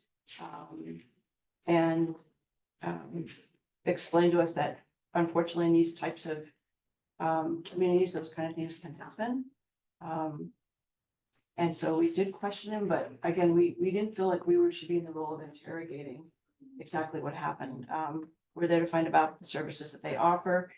And if those services are being offered in a way that we expect, considering we're recommending funding, and we felt that his answers were, we were just not, we were not comfortable. I want to thank Pam and her committee for looking into that. It had come to my attention.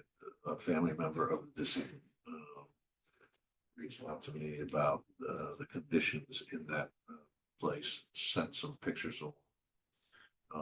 And I said, wait a minute, I think that's a familiar entity. And sure enough, it was one of the entities that we've been funding. So I had asked Pam to take a look closer dive, closer look at it.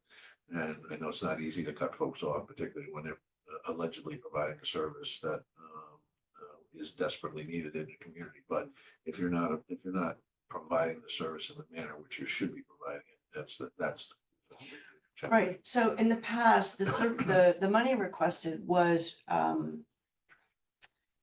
so I don't know if you're familiar with the way Lifelinks works, but it's a house down on Route 1 and it's a sober house for men who pay rent.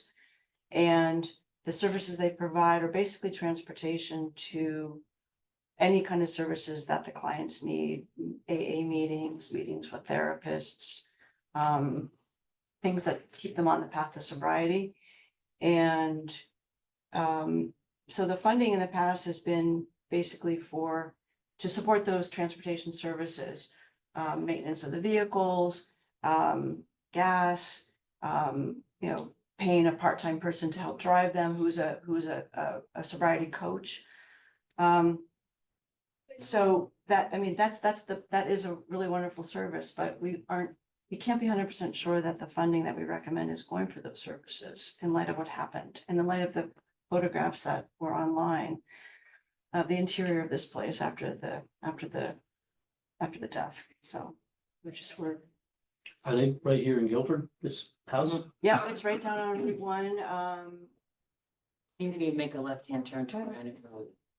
Yeah, do you know where the marker is for I think it's the Louisa May Alcott marker? No, it's right there. It's right near there. It's across from. Feminine Ridge. It's across from the real estate. Right, the real estate building, it used to be Real estate. the oil facility. It's a sign for Okay. solstice to the left, and it's. How about we move on to some of the Yeah, other Yeah, Pretty, organizations on the pretty list? tragic story. I will ask you this though, can they reapply?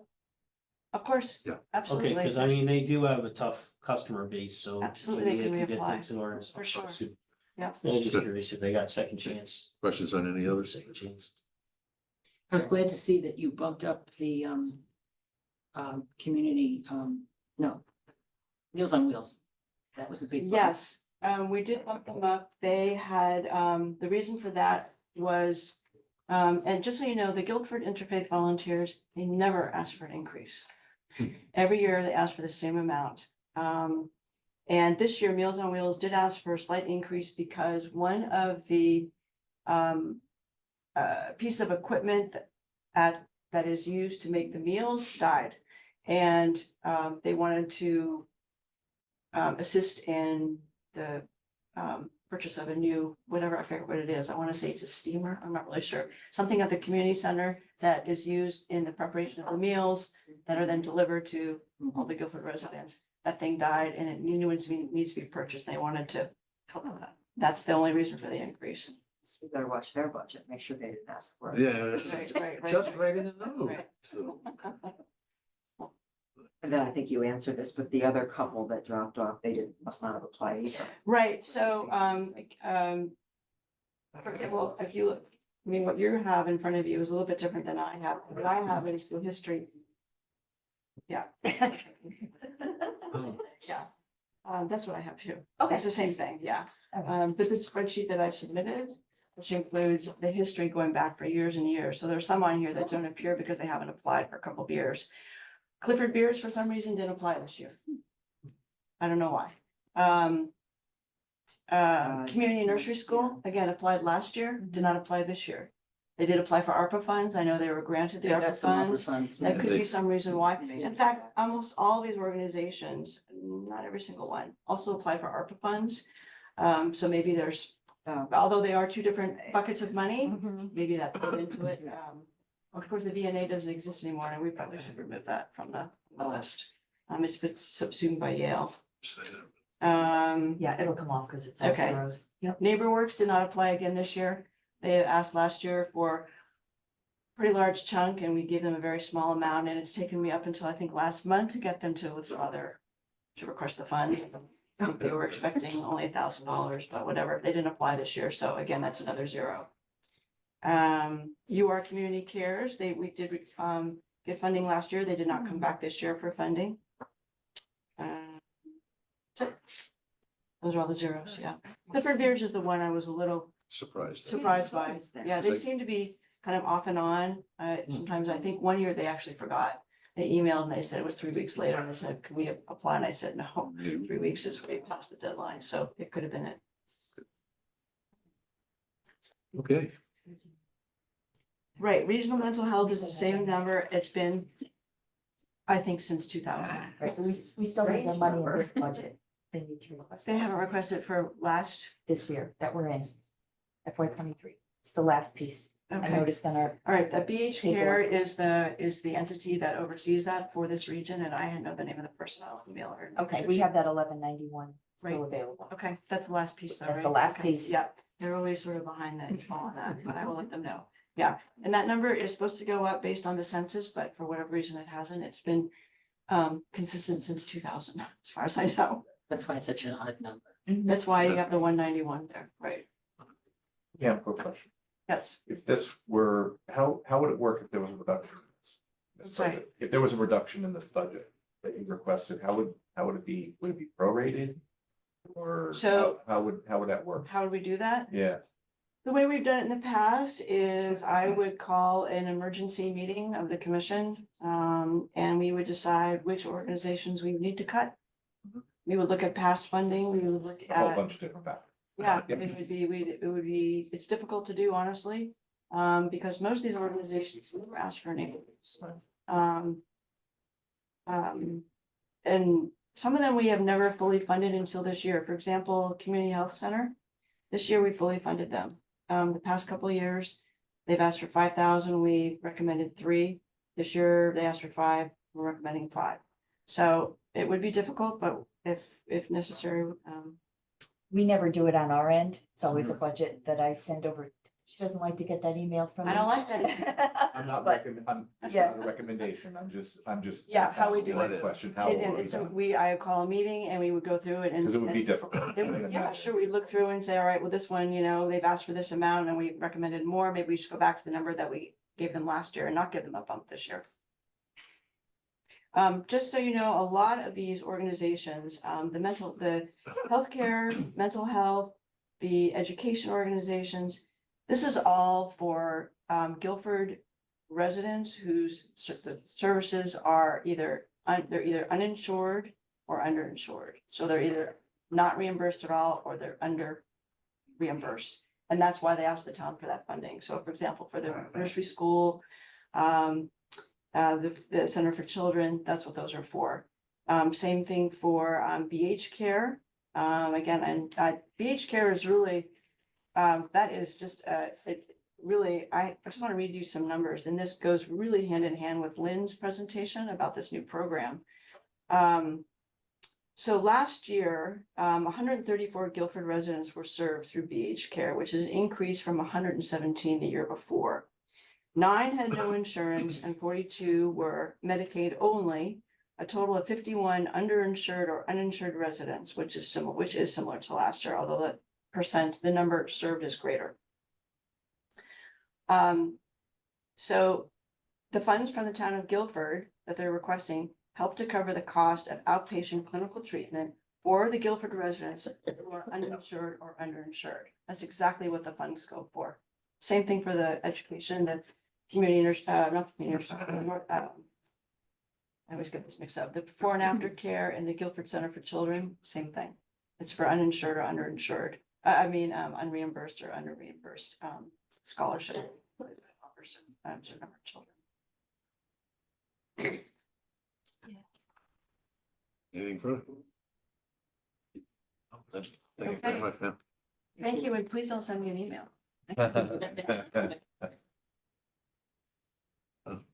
Unless we find out that he's recording. That would be nice.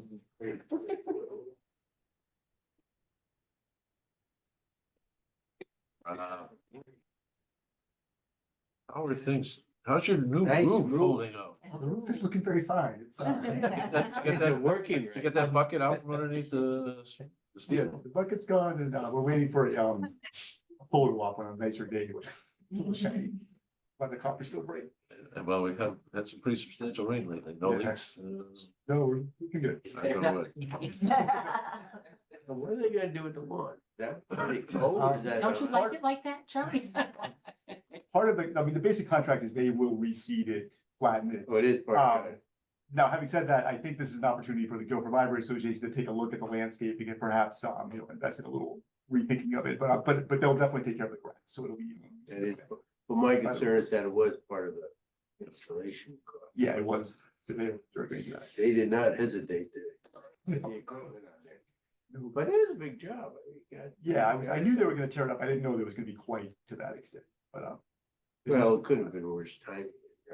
Right. Here we go. all right, so it's a slight increase this year, and I almost always, and I'll give a little data to this. Anything I'm asking for at this point is gonna be maintenance cost in nature. Thus far, we've been very lucky, with both the Guilford Library Association and the Friends of the Library, mitigating any cost of books and electronic materials. So the driving cost of the increase is $1,929, and that is driven by the increase in our consortium fees, which is almost always because of the delivery service in this case. That went up. We also lost one member of Libraries Online, so that caused a slight increase in the fees. So we had a 3-year plan within Libraries Online. Last year we had a slight increase. This year we have a 3% increase, and then there's one more 3% increase. Then we should be able to go back to flat. At least that's the plan at the consortium level at this time. So it's a fairly modest increase. The overall increase is actually a little bit higher, but the Guilford Library Association made a little more money last year in the endowment, which is going to mitigate some of that. So I have an overall maintenance increase of $3,910. The town's portion of that is only going to be $1,929. And then just to give a couple of examples of how both the Friends and the Guilford Library Association make what I like to consider a bargain library for the town. So the town spent $5,000 on books last year. The Guilford Library Association spent $41,500, and the Friends of the Library spent another $45,000 on books. So we're offering a level of service that is not dependent on the taxpayer. And electronic materials, the same thing. The town did contribute $20,000, which is incredible. The Guilford Library Association contributed another $13,000 on top, I'm sorry, $16,000 on top of that, and then the Friends another $14,000 on top of that. So we make our level of service happen without any undue burden on the town.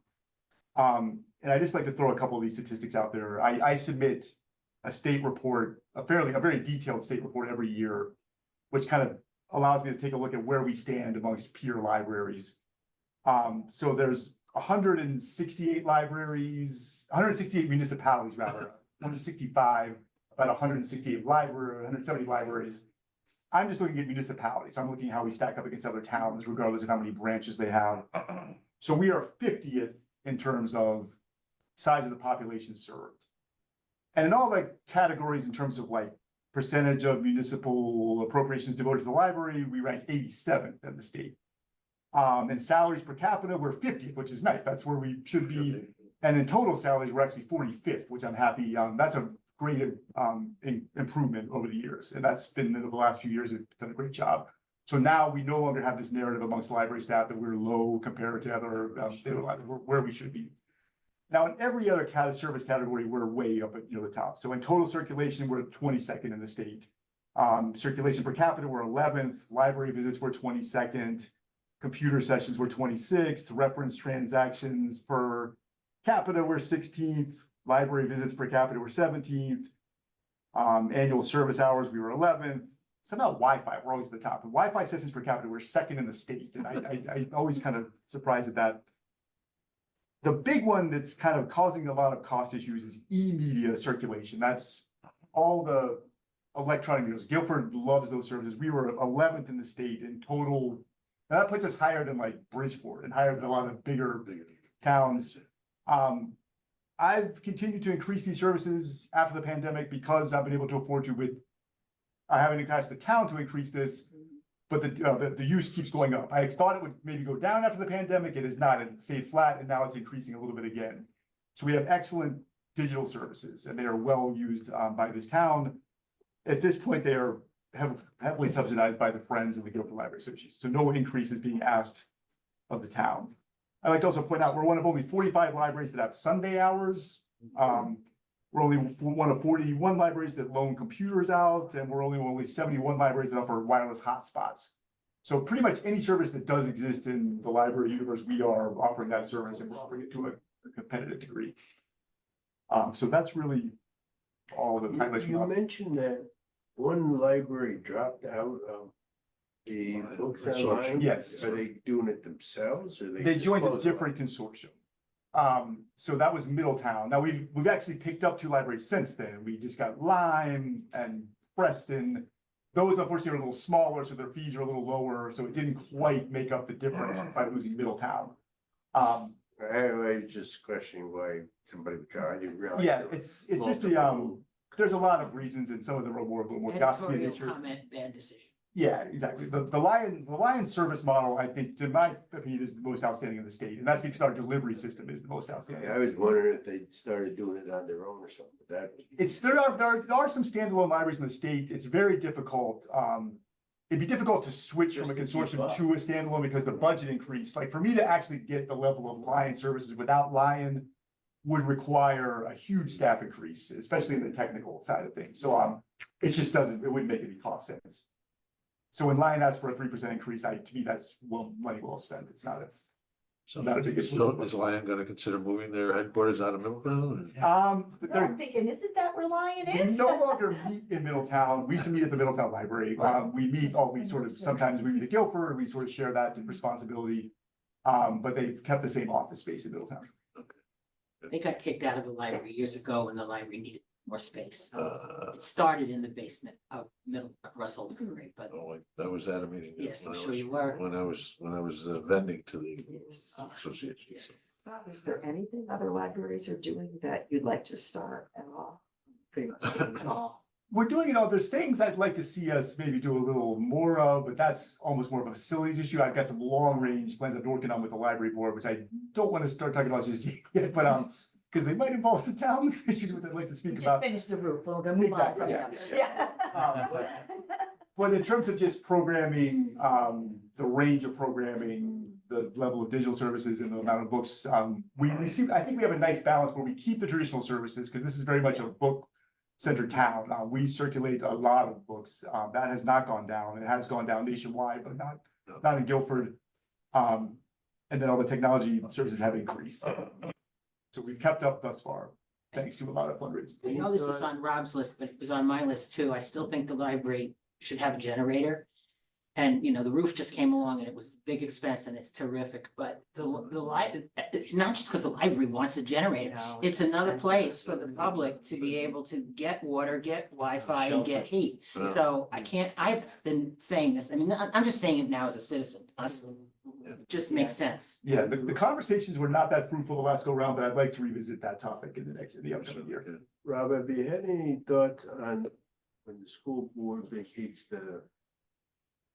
I have, there's a lot of moving parts of that. I would love at least some foothold in the major Latham House. I don't need the entirety of it by any means. I want the entirety of it, but I would love to have some sort of small portion. And then perhaps similarly in the old daycare building is very essential to the Friends operation. I'd love to someday see some perhaps better use of that, although it's very helpful now. The Friends donated $100,000 to the library last year, thanks to that storage space.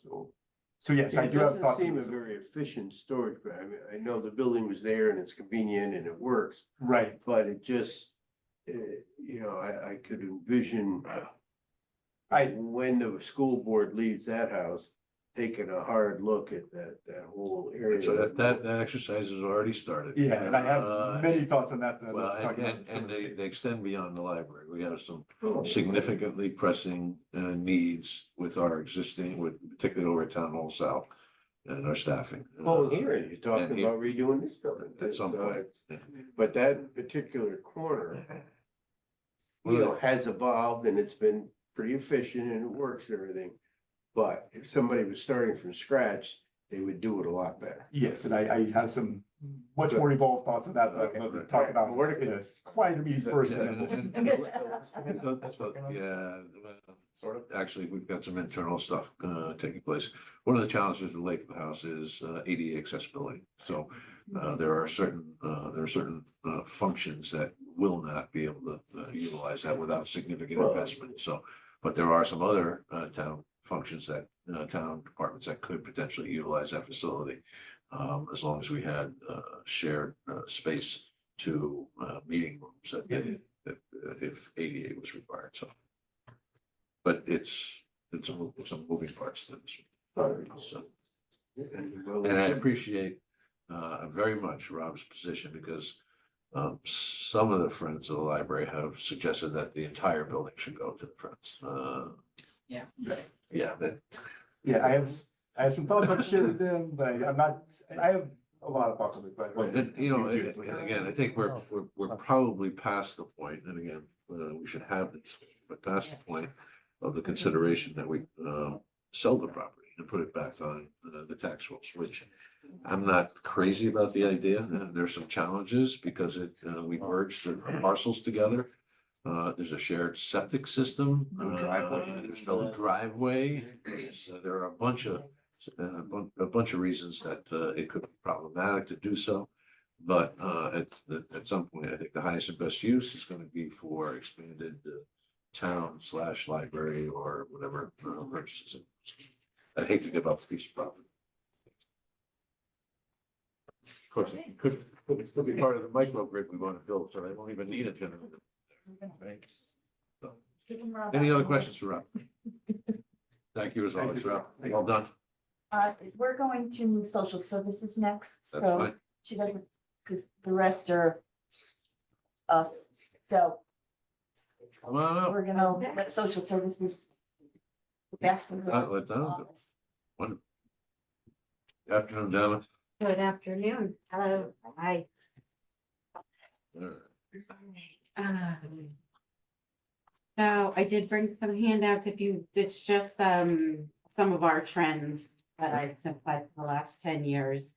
And then I wanted to just talk briefly about, since this is my first year, some of the accomplishments we've had this year are just really reorganizing how we do things, creating more welcoming environments, both the food bank and at social services.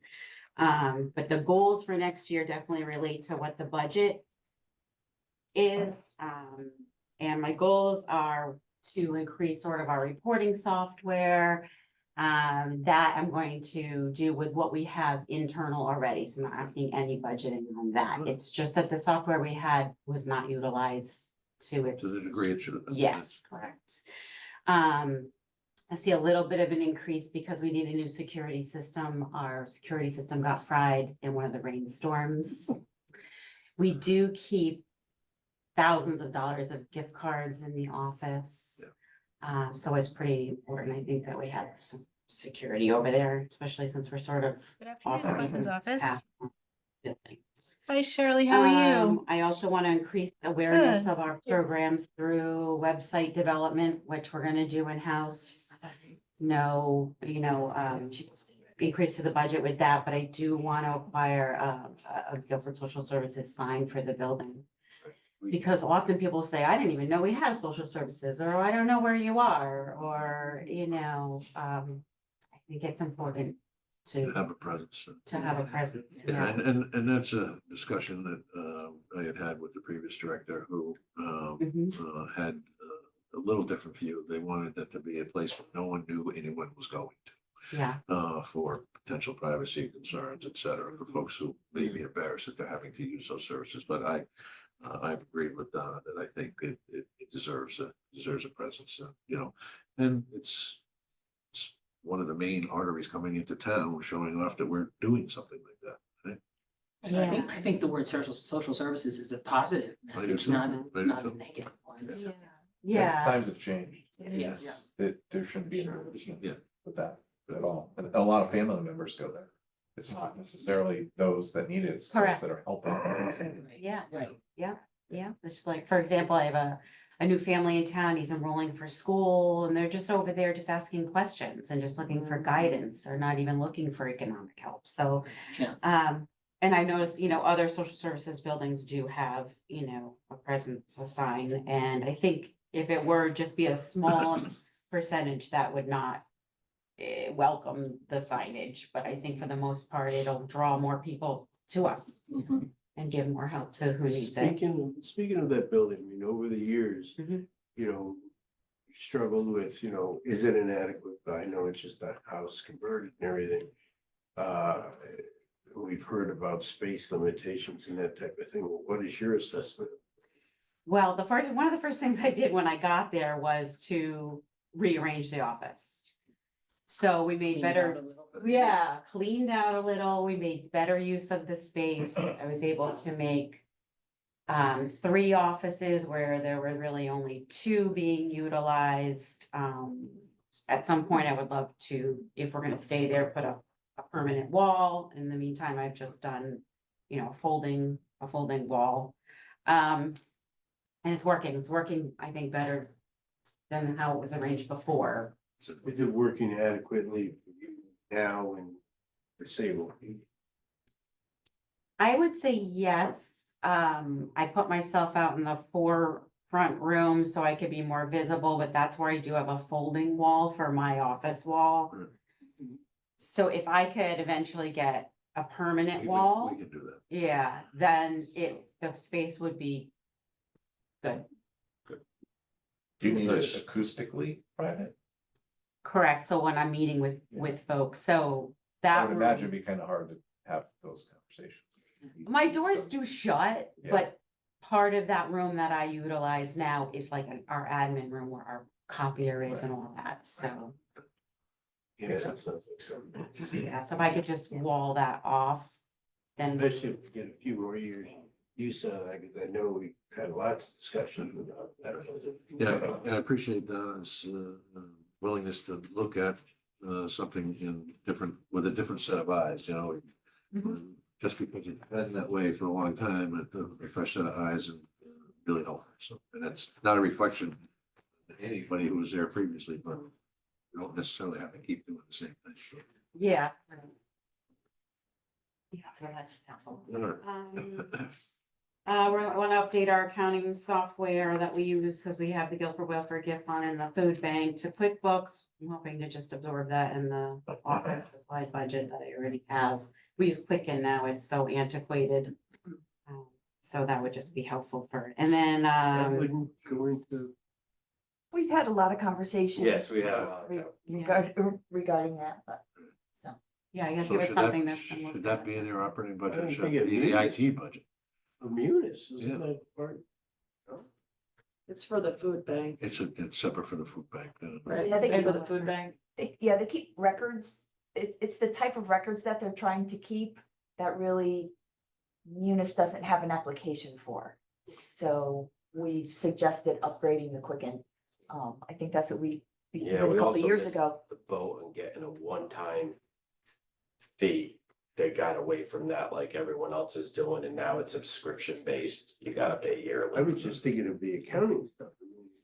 Well, the accounting is handled through Munis. Oh, it is? She's keeping track of gift cards. Almost like a checkbook. Yeah, Yeah. gift, and they keep track of all their gift cards, which is financial, but we're not keeping track of that in finance. You know what I mean? Okay, But all right. yes, we pay the bills, it's all through, that's all That's through through Munis. me. This is Correct. the internal. This is, yeah, to office stuff. keep track of our Guilford Welfare Gift Fund and our food bank Yeah, money. outside of what Munis is already doing. The last goal I have is we're gonna recreate the Guilford Cares program. It went into a digital platform called Your Community Cares, and we had to get grants to do that through Human Services Council. And Terry Buckley and I talked, and it just wasn't really working that way. So we're gonna we won't need grants anymore. Terry and I are gonna run it ourselves. Didn't we just give them a bunch of money? Yeah, I think that, well, we haven't given it to them. I just figured that was right. It would be good for you to know. They didn't. They didn't apply. this year. Yeah, they didn't. Yeah.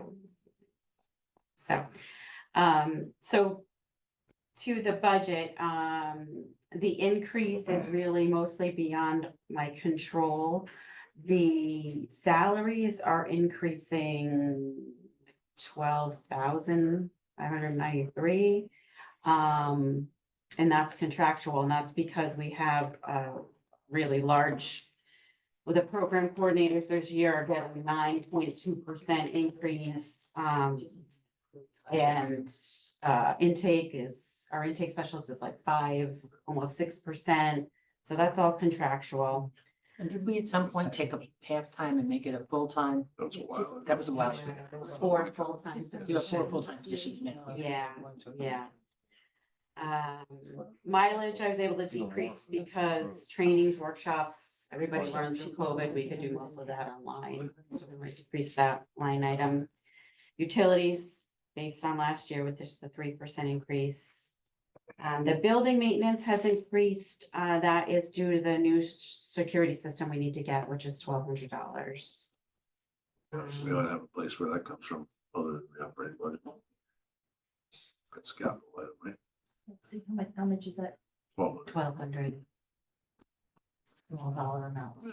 but it should, for consistency. I don't do anything under $5,000. Why I didn't put it in there. For consistency purposes. That's recorded. Doesn't Steve Nydorf have some money in building? I was gonna say, Steve did mention some money coming from facilities for that. Yeah, we could have another place, it wouldn't go to capital. Right, Right. not capital, you're right, I agree. It is a facilities related item. Could it be? Yeah, it could be. Do you feel that you're under control with your staffing at this point? Yes. Yes, I think we are able to handle our business with the 4 full-time staff. I don't feel like we're listening to a different department. I don't think so. It's just like Matt said, fresh eyes. Next topic. I want to go, I just want to Next say, topic's your in. last service goal is wonderful here. The bullet point about trying to make the information that you need to collect on people a little easier, putting it, this one-stop shop, Yes, because that'll be helpful to you and your staff, but helpful to the clients too, won't it? Right, correct, yes. So I'm looking at different software opportunities for I just that, think that's, where you can put in their demographic information, their income information and all that, and then it shoots out all programs, state, federal, and local that they qualify for. Imagine using Yeah. technology. and you could, it's not reinventing the wheel for the poor people every year for fuel assistance. and- Right. And then we'll start getting ads for all of it then. That's probably the common question. What can I apply for? What am I qualified? to? Absolutely. Weird way. but- Can I ask you a small question though? Sure. What happened to the copier lease line? So hey, I was getting to that. So our copier is, we're constantly needing it fixed and all that. And so this year I got in touch with finance to, because we need a new lease, we need a new copier. That's the increase there. So the budget from last year did not have a lease payment in there. It was, purchased. Okay, so it was really just supplies. Now you're taking on a lease. Right. That's the increase there. I think, that's about it. The office equipment's a little bit less. That's really for the signage for the building. I put it in there. Education and training is the same. Permits, dues and memberships is about the same, $60 increase for another notary. Excellent. All right. Anything further? No? Well done on your first budget presentation. Thank you. Very much, right? One down. and just as everybody's leaving, they can take a copy of the data she left. Okay, good. All right, thank you. All right. Can we take a 5-minute health break, please? Tony, we're good, Tony. We're gonna. Oh, yeah. Rock on. Rock on. Oh, she didn't. Yeah. I can go through, nothing's changed really. So I don't know if you want to make it quick and just if anything you throw out there. Big increase. Oh, yeah. All right, so we'll go, Yeah.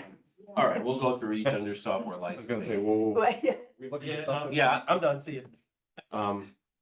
All right, Tyler Technologies, that's pretty much the same, that's all lumped in there. Maybe going down the road, we could put the other stuff in there as well and get rid of a few lines, so you have EnerGov. That's a biggie. Right, so we've talked about Energov Yeah. before. So Energov has historically been funded through the fund balance reserve for technology. In a similar way that we are getting away from using the ARPA funding, we have moved Energov into our operating budget. Because this is an ongoing cost for that. So that's why we go from 0 to 82 in Right. 1 year. And that's getting a lot closer for them to go live and use it. That's for building engineering. Looking For the potentially permits, at, yeah, it'll be online. The contractors could do all their stuff, everything. Can be done Will online. there be an increase when that stuff goes online? Because that's a big deal. No, whatever you're seeing here, it doesn't, Yeah, this is the cost. It'll probably increase slightly each year, but there's no additional cost. yeah, the online part is just so an end user can do, yeah, has nothing I that get costs for inquiries that. about that all the time. So when you say it assume, you April, mean right now, the target. It's looking like April of this April, year, right now? Yeah. Oh, that's but great. that could We should. change maybe, put that hopefully headlines not. on it. What's that? We should make an article But about that. yeah, when we're Well, confident. ready. Yeah, I know. We're confident it's gonna happen. Hold on, Sandy, hold I on. didn't say day one. Yes. The e-reviews it goes, I'm gonna jump around here. The e-reviews goes in conjunction with Bluebeam down the bottom. They're two separate pieces of software, but it allows for them to do all the reviews and collaborate with each other. Bluebeam is a PDF editor, which allows them to mark up their architectural drawings and then collaborate and share all that internally during their review process. Yeah, Tony, I know you have done this based on, you're listing all the Tyler stuff first and then, other stuff. And you got Bluebeam and down here, but that's really part and parcel It's all part of Energo. It's all part of, yeah. So we should probably lump that together at some point, so. Yeah, I'm gonna fix When she redoes it, she'll put it on the board pack with it in a different spot. Great. That PACE 10 is for training, that's split with the Board of Ed. They could use that for any type of training with Tyler. Arrow Hive is, really, we could change the name of that. It's really not Arrow Hive anymore, but it's all the same company. They just changed names. That's for our access points for our wireless. That hasn't changed. Sophos went down a little, that's for our malware and virus. It went down a little because I was able to drop some of the device amount. So before we used to share it with the PD, we used to split the cost. And they went on their own through the fire department's route. I was able to reduce the devices and make that a little less. And that also includes phishing threat training. We send out false alerts, try to see what users need more training in it. We won't comment. It's gotten a lot better. When I first used it, we were up to, say I sent out 100 emails, about 80 got caught. Yeah. Now we're down to only 4. So they're learning. It's definitely working. It's the same. It might be, but. And by the way, when they get caught, there's, they have to take a training. Yeah, it goes Online, to take a training. training vid, it's short. Public shaming. It's like a Public 5-minute shaming. video with a couple of questions, and we can make it harder if it gets worse, but try to keep it simple, just to teach the user what to do. People are really cognizant of Yeah. that because Yes. they delete my emails like from ClearGov, right? You know, they delete everything now. So I'm like, okay. Or we'll So- get, this idiot Tony is sending out another one of these things. Report, because they can report the email as well.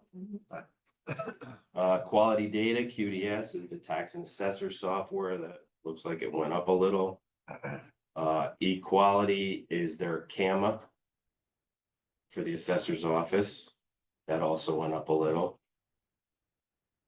I'm not gonna bring that up. Oh, never mind. Therapy notes is for youth and family.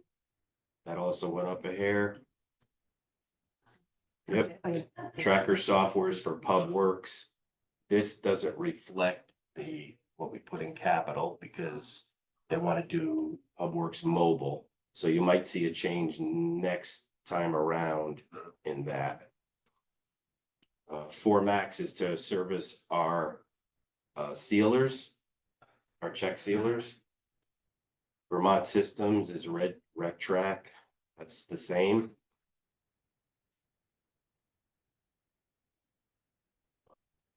AutoCAD. So Yeah, go ahead. just quickly, paid by Park and Rec reimbursables $4,800. So it's really 60,800. Correct. We. So the 4,800, that's what I was asking. Right, the rec track pays that portion. Is it? Because is it- it's the portion attributed to programs. Oh, gotcha. All right, so that's a net number. The 12 is a net number on the total cost. Yeah, that's the net. Okay. I gotta look, I can't remember, I'm sorry. It should be, and if I it's not. feel like we'll- the bill is 12,000. Okay, so. Good then. I think it is. I think it's 12,000. I think we put the whole thing in there because I think we're gonna change because some of it was from the golf course. Yeah, but we're paying it, that's the part we're supposed to pay on top of the 40. So Brett, Let me look at that. yeah, so I don't- program fund is supposed to pay their portion and then we pay the rest because the golf course uses it, Shellfish uses it. You know, a couple other departments, so, Social services. Right, Waste so- transfer, yeah. so we're covering the portion Covering the town that, portion. correct, yep. We'll double check, Darlene will check on it. uses that. Donations. You can donate, give a donation online. You want to donate, Charles? Maybe. Donate to the town side, we need to bring this budget down. If you want to donate that 48. Budget season, my taxes. AutoCAD, that's for engineering. Mainly Mike uses that. That has changed it here. PDQ is IT that does our inventory of all our software, hardware, deployment. We could deploy software through that. Connecticut Cop, that's our service agreement for all our renewals of our Cisco, HP, our Veeam backup, our Zix. Microsoft's probably the bulk of it, huh? Yeah, Microsoft is up there. You might see this change if we end up going with Office on 365. That was presented in my capital. That's up a little. We got ClearGov. That's the finance software. Yep. Zen City. Matt could talk more about that. That's one, we picked up another module. That's what I was looking at, yeah. But I am looking, I'm reevaluating Zen City's efficacy based on the fact that they still can't penetrate closed user groups, closed social media user groups. You can't, because you need to get permission to get in there to do any data mining of those like Simply Guilford or Old School Guilford. So Other sites. yeah, although we are going to utilize one more time some kind of survey tool for the cannabis. So, but So after that, it's take possible. yeah, I want to take a look at that and potentially drop that down, if not eliminate the service. Zoom is our Zoom account. We have 11 accounts in there now. That just went up a hair. Seems to be working well. Right, Zoom people? Yes. The Cisco Duo, that, I don't know if Darlene wants to, We moved that up with the, into. Connecticut Comp, Yeah. it's related to that. That is when somebody wants to VPN in, they get a call to authenticate. Make sure it's, two-factor, make sure it's them. Yeah, Tony, thanks for mentioning that, because Charlie always issues some concern about what are we doing on the security side. And Yeah, they can't get in. And by the way, I can't tell you how many times I leave my phone downstairs, I go up to my office, And you're like, upstairs, and shit, I gotta go You downstairs. need get an the Apple phone. Watch. You need a watch. I need another piece of technology, yeah. We actually Clip on your watch. try to convince, do you get a call? I get a call. So you're able to select landline, even if it's mobile, or you could use the app. But we noticed don't use the I app, do, I use the app and it works all the time. all the time. Well, we have some users that either they don't hear their phone or they turn off the notifications, so when they use the app, they don't get an alert. They don't look at their phone. So they switch into landline, it calls their phone, you hit a button. Shaking her head. If you know you're logging in, you gotta know you have your Duo open. I'm just giving you a little side stuff. Just. make you It works feel for better. me, that's all I'm saying. And it's Just rare. throws me off that Tony calls me every time I log in. It's only once in a blue moon. It's not that bad. ArcGIS, that's gonna be used for EnerGov as well. I believe. Well, No, it is. It's not just only. No. They needed No. it so that they could Yeah, they could. integrate with. Yeah. But and it's above. gonna replace the GIS package that we already have. Yes and no, but they could do it manually. They don't have to be in EnerGov to actually use this. I think that's what they're gonna look into something else from the company's Esri. So in EnerGov, when you go look up a map, it'll link to Esri online, it'll grab the data, show them the map, the parcels. This ArcGIS online, I think is standalone, and they can also just look at it on their computer with maybe there's I think a website, a piece of software. Kevin knows more about that. Let's just get put in my budget this What's that? year. ArcGIS, or was it in it last It was year? last year. It was last year too. All right, this digital learning module is, I had to refresh my mind on this. This is for public safety training. That the PD, I guess, Public Works, they could go on and they could take training. Correct? Yes, so it came Yeah. into this budget because all departments can use it. Yeah, all departments can use it. This, well, we won't jump down. Not that much. Board pack, the added 2 users, I had to look at this because when I went and looked on, well, I just got the invoice for that. And it just said quantity 1, whereas before it said quantity of how many users. I think they went to a Enterprise license. one time. Enterprise license. Yeah, I think I could ask them. Yeah. That's what I think happened there. I'm gonna find that out.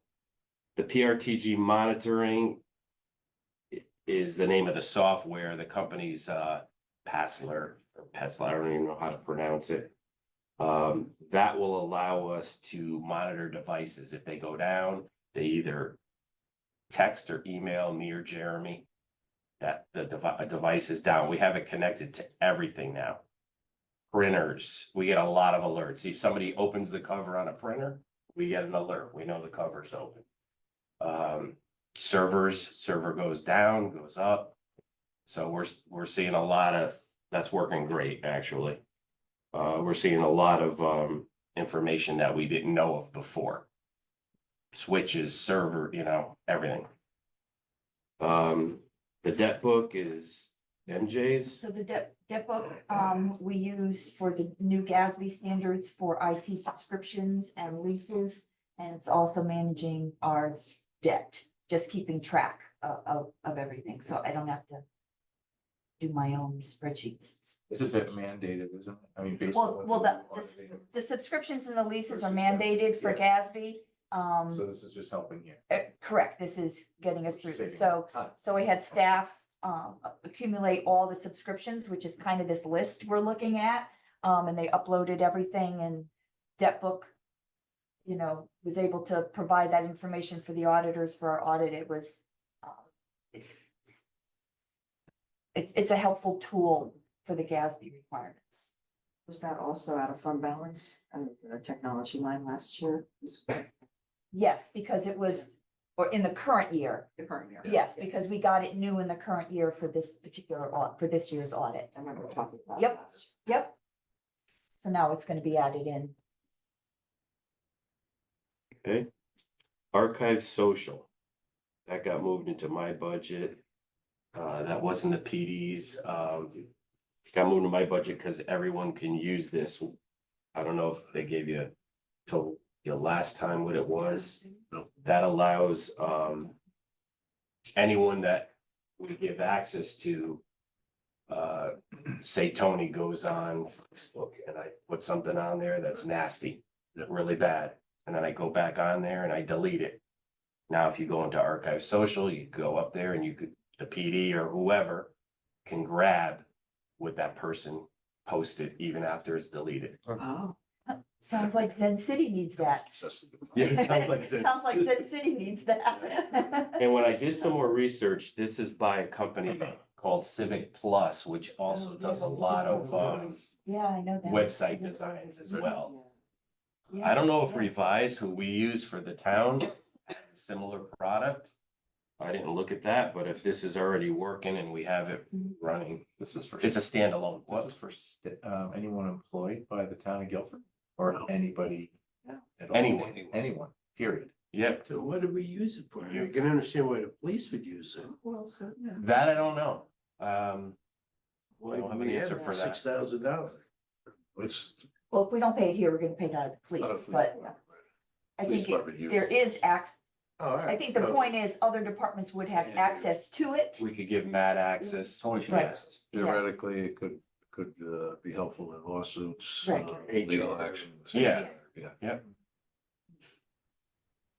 Manage engine, event log analyzer, it is used to run reports on the firewall, other reports too. It allows us to do content analysis and get a nice, put the data all nice there. In Bluebeam, we talked about Bluebeam already. How many users? Is that Bluebeam? So Is right, that one? like, no, enterprise? it goes by user, that one. I forget. I want to say it's however many people, well, no, that's wrong. You have to pay for what's called a core user, which I think, is like 10, like 10. And then there's just end user, like people are just looking at stuff. They don't have to edit anything. Yeah. It revises our town website. The other line items. Actually, It looks like we yeah, moved, we don't we need, moved PRTG, that's up in software licensing. yeah, we don't need that in there. We just have a lot for software enhancements in case something happens. And then the supplies are pretty much the same. Same thing with the printers. We upped that a little bit because just pricing went up, yeah. And then the education and technical, I don't believe it's changed either. Just we had, added China. okay, yeah. ChimeNet is like a holder for like 10 hours. Where if I need help with anything related to the firewall, switches, networking type of stuff, not like software related, I could use them. It's just cheaper than the 175 an hour if you call them and you're on the phone for, you know, all day. You're using up that, goes fast. That's over and above what they do for us on, Yeah, it's like additional type of questions that we might have, or we're stuck on something. Like, how do I do this on the firewall? I've already probably used half of this already. Yeah, I've used them. They do have some good IT tech guys there that really help out. Cybersecurity. Did we have that in there last year? Yep. Yeah, it's right, yeah, right here. And then the Munis conference. I think we could put that in every year, please. Just in case. That's about it. If there's any questions? Is the hire gonna be an annual fee of 82? this will. Energo, yes, For Energo. Yeah, yes. hopefully it's not higher than that. Yeah. They got that in the subscription review too. Yeah, all of this, really, we could put one line item, Tyler Technologies, and just add everything in there. Yeah, because at the end, you see the last page, Darlene details out. She doesn't have- They don't have. I left. Oh, you it didn't do that, No, I left it separate this year because I wanted everybody to see. right, The yeah. new enhancements, because they weren't there last year. So they don't have this sheet? Okay. Never mind. Even though the tile is expensive and everything, it's something that it's like getting tennis courts for people. This is gonna really benefit the public. I mean, this permits and It'll codes. benefit the public in a couple of ways. One, more easier access for the Mhm. public to come in and fill out permits and do it remotely. The other piece is from a management perspective of what's going on over in that building. That's gonna create efficiency over there. Which is paying it. That's what So kind of wanted to ask about those kind of questions. And they're impossible to answer in this meeting, but, you know, I'm wrapped up in this industry and, you know, software licensing support can become a monster. Like, it's a pretty dangerous line. I mean, it's up 61%, another 138,000 for the taxpayers. So, you know, Sandy's thinking is right along the way I think. You know, I've worked in this industry as someone who would do a financial analysis on a software project. Cost benefits were there. And, you know, that's not easy to do. And the town sometimes has compliance. It's not the same argument as a private sector company. But, you know, it's really hard to rein this in. And you really do have to think hard. Like, does does this thing really benefit the taxpayers? Does it, really bring down costs somehow or make something work better? So I would be concerned about For like you're just strictly talking about Energov?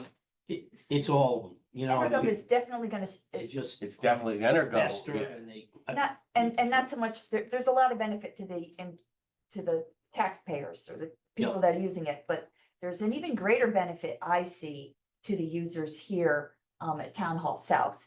It allows them all to speak through the same software. And the You workflow know, is a and lot with the better. workflow. Today, Yeah. someone comes in, fills out an application, it's done in paper. It's passed to you, you take a look at it. It's passed to you, you take a look at it. Goes over to another Or regulatory like go back to review. the first Or goes person. back, and then back, Yeah, it's, it's. Right, and the problem- process It's a is very necessity bad. of doing business. And if it sits in your in basket, we don't know it's there. With Energov, if it's sitting in your, if you're the next Electronic. person on workflow, There's we like a can check. see that. We can see that, so we can say, hey, Charles, we're trying to put through this permit or whatever. You're the next person in line. Otherwise, we don't know where the paperwork it is. also has the capacity to alert folks when they have exceeded the time window for their review of a particular permit. Yeah. And then, Right. and then someone gets a report. Permitting it. But by the same token, to Matt's point about Zen City, I mean, that's something that we should look at. Right, The benefits, absolutely. and You knock that out, and that's a substantial Yeah. part of this. I get where you're coming from. A lot of this software stuff is they changed the way they do it. They did all these subscription fees, so they realized, oh, I can make money every year. And you have no control over that. I worked at one company consulting on a solution and I actually left in a solution where they use microfiche. And I left it in there almost for comparison and ended up choosing it instead of going digital.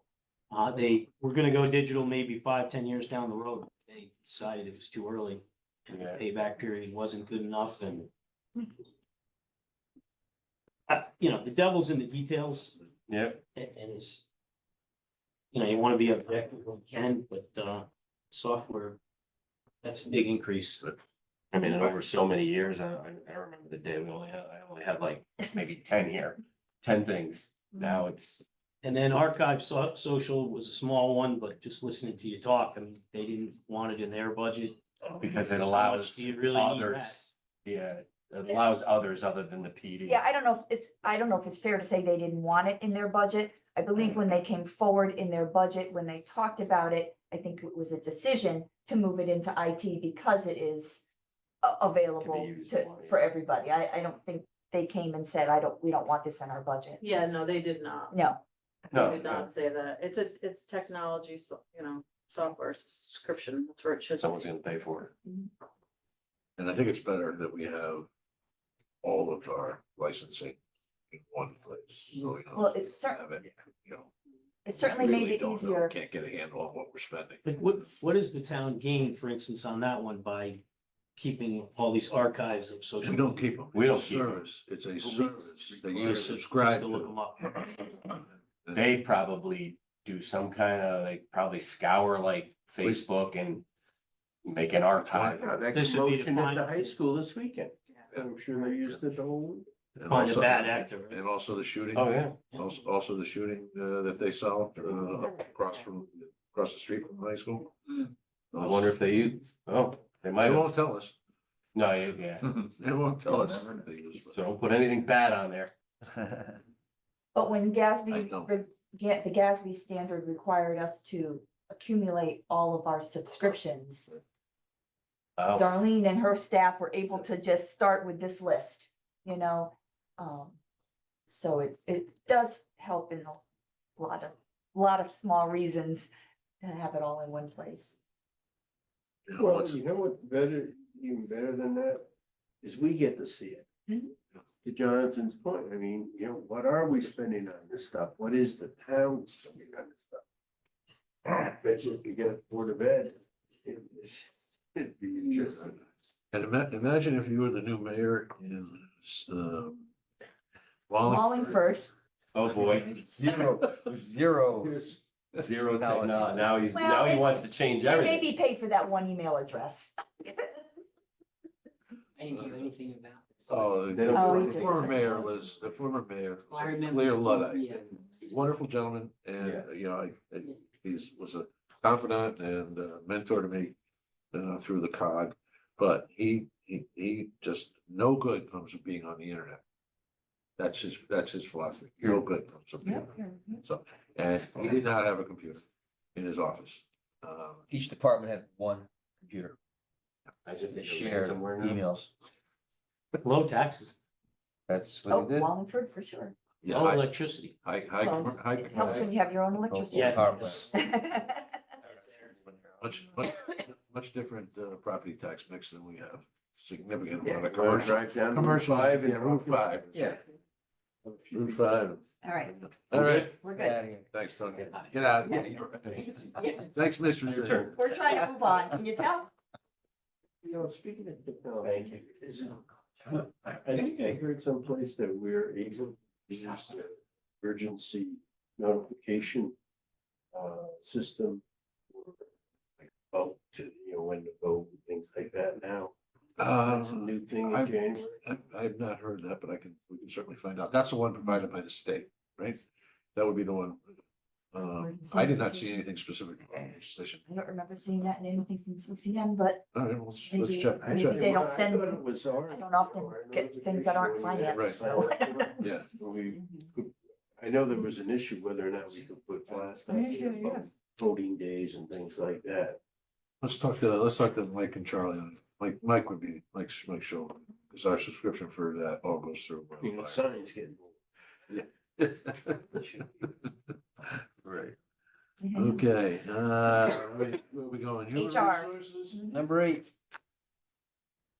Okay, human resources, like everybody else, full-time salaries here, these are contractual. Expenses and travel, increasing due to travel costs, going up, especially for the national conference, which is also why education training is being requested to go up. The printing costs are mostly, if not primarily, the labor posters that get put up in all town buildings, and those keep increasing. Office supplies, we should be on schedule this year and should be able to keep the same number next year. Permits, dues, subscriptions also going up, just everybody we subscribe with, just like you saw with Tony. Pushing things up a bit, not terribly so. As I said, education and training is just the cost of certain conferences going up for the year.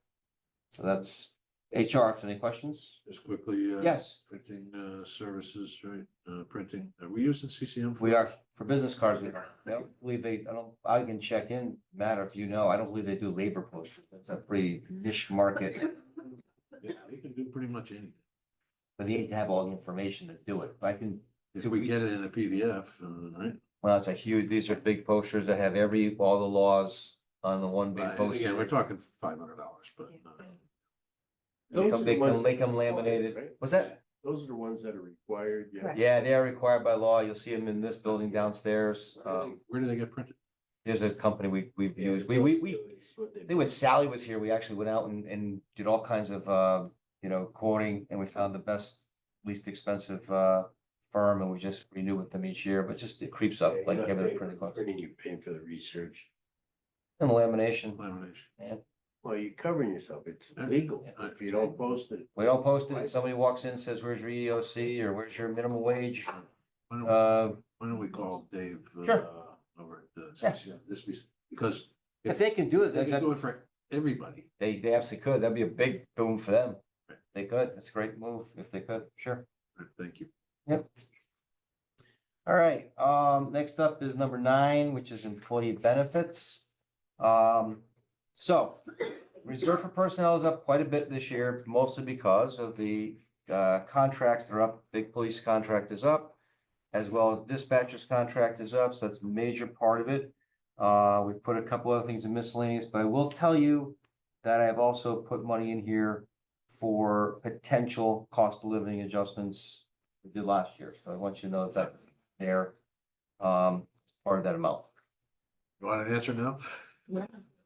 If you, it's there, How much did you put in for that? same as last year, 100, well, I didn't put in last year, we'd added 100,000. You asked me to do that last year, so. Well, because we were contemplating it. Right. Okay, So that's part of that 390? it is part of the Oh, 390. Yes, it is. It's good. We got it. Part of 390. I didn't know that. Okay, Thought you did. I Okay. didn't. Okay. It's okay. Pension costs, that includes a lot of different things, which should be probably titled retirement costs, because it includes the pension for our contributions, the pension Teamster contribution, the deferred compensation, costs. We've also included this year consulting fees. I think the Board of Selectmen and I think Board of Finance also are aware that we've just engaged with a consultant for looking at the 401A and the 457B plans for oversight. And then, as I said, the town pension contribution actually went down a little bit this year. The police pension contribution went up. And then we have the defined contribution plans for those in the 401A. I did a deep dive into that, and we actually have some savings, potential savings for this coming year as well. So the overall for that went up about 3.23% on pension or retirements. Heart and hypertension went up slightly. No, same. No, same, sorry, the next one. Retirement benefits went up a bit. Those are a couple individuals on contract for retirement benefits. They went up because the cost of living adjustment to the pension. One of the two. Affected one of the two people, Mhm. yes. Heart and hypertension phasing out though, how many have we got that are on? We still do, and we still have a couple of claims that are running their way through the system. It's a very complicated legal battle that goes back and forth anytime there's a heart and hypertension claim. Don't see that as being a major issue. That's why we kept it the same, Charles. We just won a case too. Okay. Yeah. FICA is strictly based on the salaries that Mary Jane puts together the FICA budget based on all that. Unemployment compensation, we've been pretty steady on that. We brought it down from where it was. And I want to hold it right there. We do have some claims that do come in. There are sometimes we have to have people that do put in claims. And when I do check every single one of them, and I will tell you, we've picked up several fraudulent claims. They're not by our employees. It's hackers coming into the state system. The Attorney General and I had a discussion about that when he was here. It did come down significantly. We were getting like one a week. Now I'm getting one every 2 months, but they still seem to slip through. But we catch them, the employee catches them, the state catches them, and I don't know of any exposure we've actually had on that. Retirement sick leave, we have seen that come down as people retire because there's only so many people that actually have that benefit. And so based on what's in reserve, based on what I've projected, we should be able to reduce that a little bit from 42,000 to 40,000 this year. Medical insurance is actually going down a bit. Mary Jane, you want to explain a little bit about Well, that? there's a lot of things that go into that number, but the main thing is in the current fiscal year, we had savings from stop loss. That was not reflected in the budget. So the reduction for stop loss from the current year is really showing in next year's budget. Because the budget was still high, stop loss came in low, but the budget didn't get adjusted in the current year. So in the new year, it's being adjusted. So it's really stop loss. Is that the stop loss premium or the Yes. benefits? Premium, yep. So it's really the stop loss that we're seeing it, we're seeing a reduction this year, but not budgetarily. We're seeing the budget reduction in the following year. So that's the main part. Plus we are, even overall in our budget, the medical, even without Stop loss. even without the stop loss, we are seeing a reduction in medical. The town and the Board of Ed's contributions overall would come down, as well as there's gonna be a slight reduction in employees too, right? Mhm. So, yeah, so even last year, the big reduction in stop loss, this year, an additional smaller reduction in overall medical. The other piece, a couple other small pieces of the medical, but they are significant to think about. our HSA contributions have pretty much leveled off. As we had the big jump, people going on the HSA, our contributions to employees, we only, the number of people retiring now and turning over from DC plans and then going on to the people going to the HSA. I'm sorry, confused two things. Yep. The HSA contributions, we've pretty much, so we've seen a stabilization there based on the employees that are on the medical plan. As far as the employees that are off the medical plan, because we've had the same retirements from people that were grandfathered at the higher waiver rates and new employees coming at the lower labor rates, we're actually able to reduce the projected reimbursement for those waive coverage by $36,000 this year. I was just gonna ask you, where does that waiver thing show?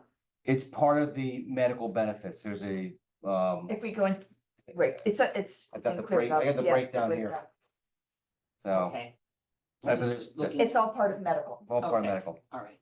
Oh, I see part under the line that says medical insurance. Yeah. Yeah, it's in the medical. That's- So I'm saying that's fine. $36,000 of that decrease is based on those Okay. waivers being reduced. The OPEB trust contribution, Mary Jane has said we need to put some more money in this year. So that's the laddering of the participation for the town and the Board of Ed to bring the OPEB up over 5 years. So that's our contribution for the next year. Our life insurance is going up specifically because we had an increase in our life insurance rates. We had not had an increase in the last 3 years. We had a 3-year contract. Our agent put them out to bid again. There were a couple of claims, therefore it pushed our rates up a bit, bringing us from 46,800 to 50,400 projected for next year. And that will hold though for the next 3 years. The rates will hold for the next 3 years. The employee assistance program is holding the same. Rich, I Yep. know that's a small amount in this, but Yep. do you feel it's worthwhile, What's that? the employee assistance? Oh, absolutely. We've had tremendous, I don't know, I do have a report on how many people do use it, and it's actually been going up slightly. But the people that have used it, that have come back to me, have all given me positive feedback. Now, I say those who come back to me because it is a completely confidential Mhm. program for employee assistance. And I will not know if somebody makes that call unless they tell me, but I do get numbers. I can back that up, Sandy, if you wanted to see them. No, that's. As far as the number of people that call and under what categories and things like that, I can get that if you need that. Right. And then long-term disability insurance, that is something we put together for police and fire. As a program that we pay for there, and that's going up based mostly on salaries and the number of people going on that program. And waste transfer station reimbursement, Mary Jane, I don't know if you want to So I was address just gonna look it up. Do you have it? 161 down, No, 175. you have to. Yeah, I do. Yeah. All right. That's okay.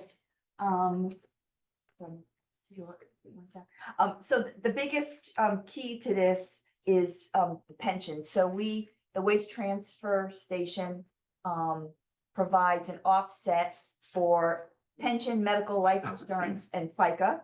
And the pension percentage came way down because of course that's based on the 630. And so when we have a really good year in the pension, the percentage comes down. When there's a bad year, the percentage came up. So the year before, that number was 32%, and now it's only 16%. So that played a major role in why this particular budget came down, because that's what that number is based on. Any other questions on employee benefits? Just want to highlight something. We've been seeing big numbers, increases in some of these departments. But this budget represents what's about $9 million, a little over 9 million. And if we back out the $100,000 for COLA, that effectively it's a 0.002%. It's a 0.2% increase in the largest budget item, which represents probably more than when you take debt service out on our operating budget. You take debt service out, we're about a $35 million business. So you have no increase on what, almost a third of the budget.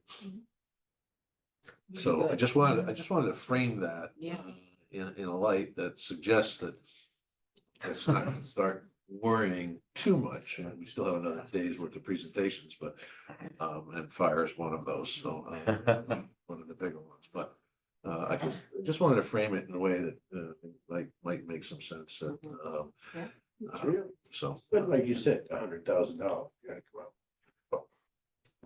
Agree, we're not voting on it today, but. No, I hear you. Certainly advise you that it shouldn't be in there, I hear you. because we're not contemplating it at this point, so. Well, we work long and hard on that medical budget, so, and that's Oh, yeah.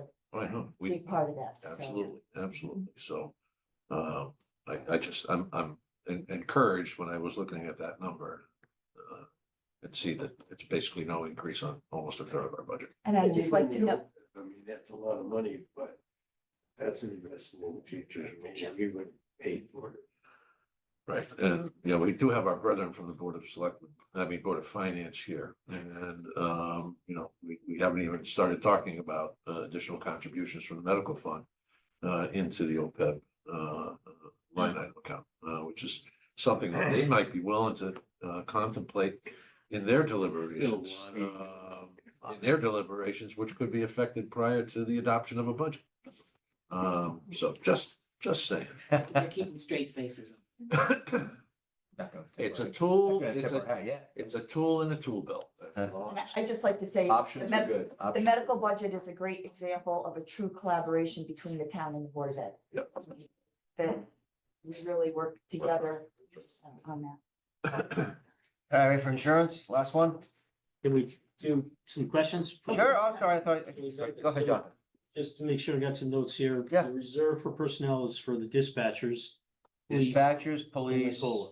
and the COLA, and we also throw in a small number there because there are adjustments that are made during the year that for other positions based on anything that happens during the year. We just. Job description changes. Yeah, there's a reorganization in the department, things like that, but that's a very small piece of that. So, yeah, it's primarily police negotiations and dispatcher negotiations, and the COLA right now. are All the right, three a big- little follow-up on heart and hypertension. Yep. Supposedly the liability will go away someday. Is that based on people who are still covered by it, or?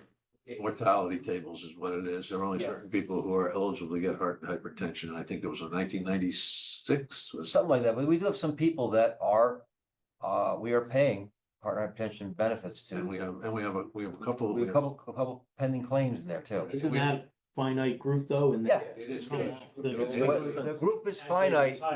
Yes, the group is finite. What's not finite is what the amounts will be. If a case is put in, it depends on what the percentage of the I probably- disability is It could be versus their ongoing. salary. I probably misunderstand this. The liability continues after they retire. Yes. Oh, yeah. Okay, Yes, it liability does. would only be if they pass on. But there's a finite group of people who are eligible. Correct and correct. Are we down to very few or? Yes, but but it's still a very few that. It's interesting, Jonathan, that the claims seem to come in as people retire. All right. That is interesting. Which is why we put all these health programs in place. That's right. I was curious too, the insurance liabilities, do we still have the consultant that goes through this? Does he Yes, reshop and that's the insurance? next, for the health insurance, yes. Yeah. Oh, yes, that's who we work with. Yeah. for these. Okay. And it's And helped then us we're quite a bit. paying for some kind of long-term disability insurance. Do we shop it sometimes? And The long-term disability is basically what we pay for police and fire. That we put together an LTD plan for those policemen and firefighters, police officers say, and firefighters who are on a defined contribution plan, therefore are not covered under a disability. They don't have a pension disability. So those who are on pension have a pension disability. If they are injured, Gotcha. That's their part of the pension's gonna, pension program. yeah, right. For those that are on the defined contribution plan, we don't, if they're This injured. Fills that gap they're- to some degree. Exactly. Okay. But the question though is like, are we keeping some kind of competitive rolling competition in that, like?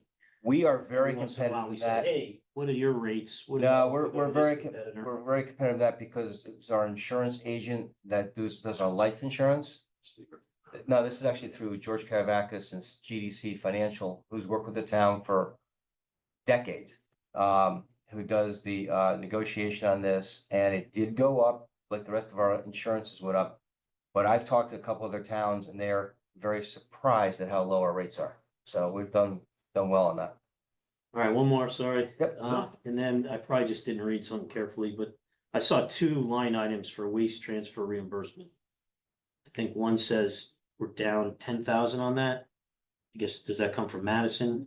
And then I thought there was another one in the insurance miscellaneous. It's, there's It two said we're different, down- it's Yes, it's two it's in different- two different budgets. Yep. It's the waste transfer station is a separate entity. It's not part of our general fund, it's a separate entity shared by Madison and Guilford. And so, the cost of their employee benefits and regular insurance, LAP and all that, is covered from their fund. So we bill the waste transfer fund to cover the costs that the town is putting out. So that all of those costs are within the fund itself. So when it's down 10,000, is that to our benefit or? No, but that's what I said, for here, you know, that's where the pension is down, Right. pension costs are down. So the reimbursement's also down. Yeah, so, right, so, and then you're gonna see a big difference in insurance next. It's a big difference, and I can talk about that when the time comes, Okay, but let me let you continue, because I'm trying to. yeah, this understand is those. based on salary, you know, but the medical, if the medical goes down, the medical, which it is, then the reimbursement from the waste transfer comes down, because we're not paying out as much. So they're paying us less. So say it costs $1,000 a month for somebody at the waste transfer station this year, and now it's only gonna cost 800, so they're only giving us 800 instead of 1,000, so our reimbursement is down. Oh, gotcha. And We some share years it that goes up, benefit with Madison. It'll go up and down, yes, But our outlay also goes down. correct, we're paying out less, so our reimbursement is less. Okay, Mhm. thank you. All right, It's a so different answer for the next budget, so we'll talk yeah, about we'll that. move on to the next budget then. Yep. Which is insurance. So under insurance, the first two items are right now pretty much a guesswork because we do not have numbers yet from Kerma on the workers' comp and the LAP, liability, auto and property insurances. However, what we didn't talk about a year ago was the decrease we had in our insurance costs because we, at the last minute, which is June 30th, moved back to Kerma from Travelers. And we saved a significant amount, once again, on our workers' comp and LAP put together. So what I've done is I've looked at what the costs are for this year, tacked on percentages to both. I'm hoping that as the budget process goes on and I get firm numbers, that these numbers may actually come down a bit. But you can see a small increase in the workers' comp. And actually, I still think we're gonna have a decrease from last year's budget, from the LAP. The crime fiduciary liability policies, I'm showing a slight decrease there because our insurance company, this time it's Seeger, who goes through these policies for us, has found us a lower crime policy. The rest of them are pretty much the same, so that gives us a slight decrease on that line. However, the miscellaneous insurances, I'm showing no change there. That now includes a couple of items that were not there a few years ago. If you just recall, flood insurance we needed because of the public works area. Cyber liability was a big one we added on a couple of years ago. And then we also have a pollution liability coverage in there too that we've had to pick up. So those are, but that's kept it even throughout the last year. The reimbursements, you want to address those? Sure, the waste transfer station reimbursement for LAP is coming way down. And probably should have been addressed for the last couple of years. We had quite a few years ago, before I was here, there were many issues at the waste transfer station, and because of that, we had an increase of risk. And that risk was there was a cost to that risk, which was passed along to the waste transfer fund. Since that time, new policies, procedures have been in place at the waste transfer station, and in discussions with Seeger, who is our consultant, they are recommending that we bring that back down to a manageable amount, which recognizes the hard work that's been done at the waste transfer station. So that cost actually came down significantly for that reason. Must So, have had a calculation. Correct, it was a calculation and we've cut it, yes. But if the insurance cost hasn't, in total hasn't come down, why is their share going down so much? Are you saying it was an adjustment that maybe should have been? It should have been done prior, yes. And until we started asking questions, that. so To our attention. what does that do to the waste transfer station financials? It's going to help them. It's gonna be a positive. Absolutely gonna help them, yes, which allows us not to increase the town matches. Or not the matches, the town's contribution. We were getting to the point where we thought we were gonna have to increase. So did we actually see can we see a decrease in the operation of the waste transfer station? We will next year, It's a year's lack. yes.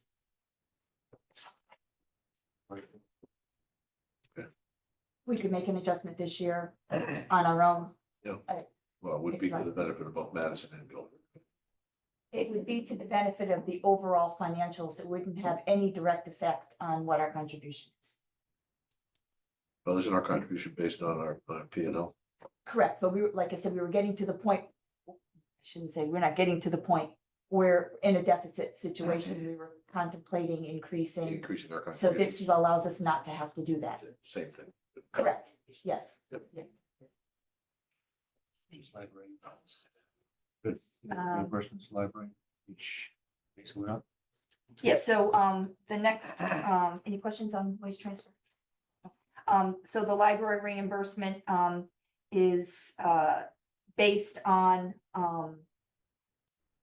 the value of the library in comparison to our overall insurance. So the combination of the library and its contents, and our new rate brought that up, so. That's a big jump.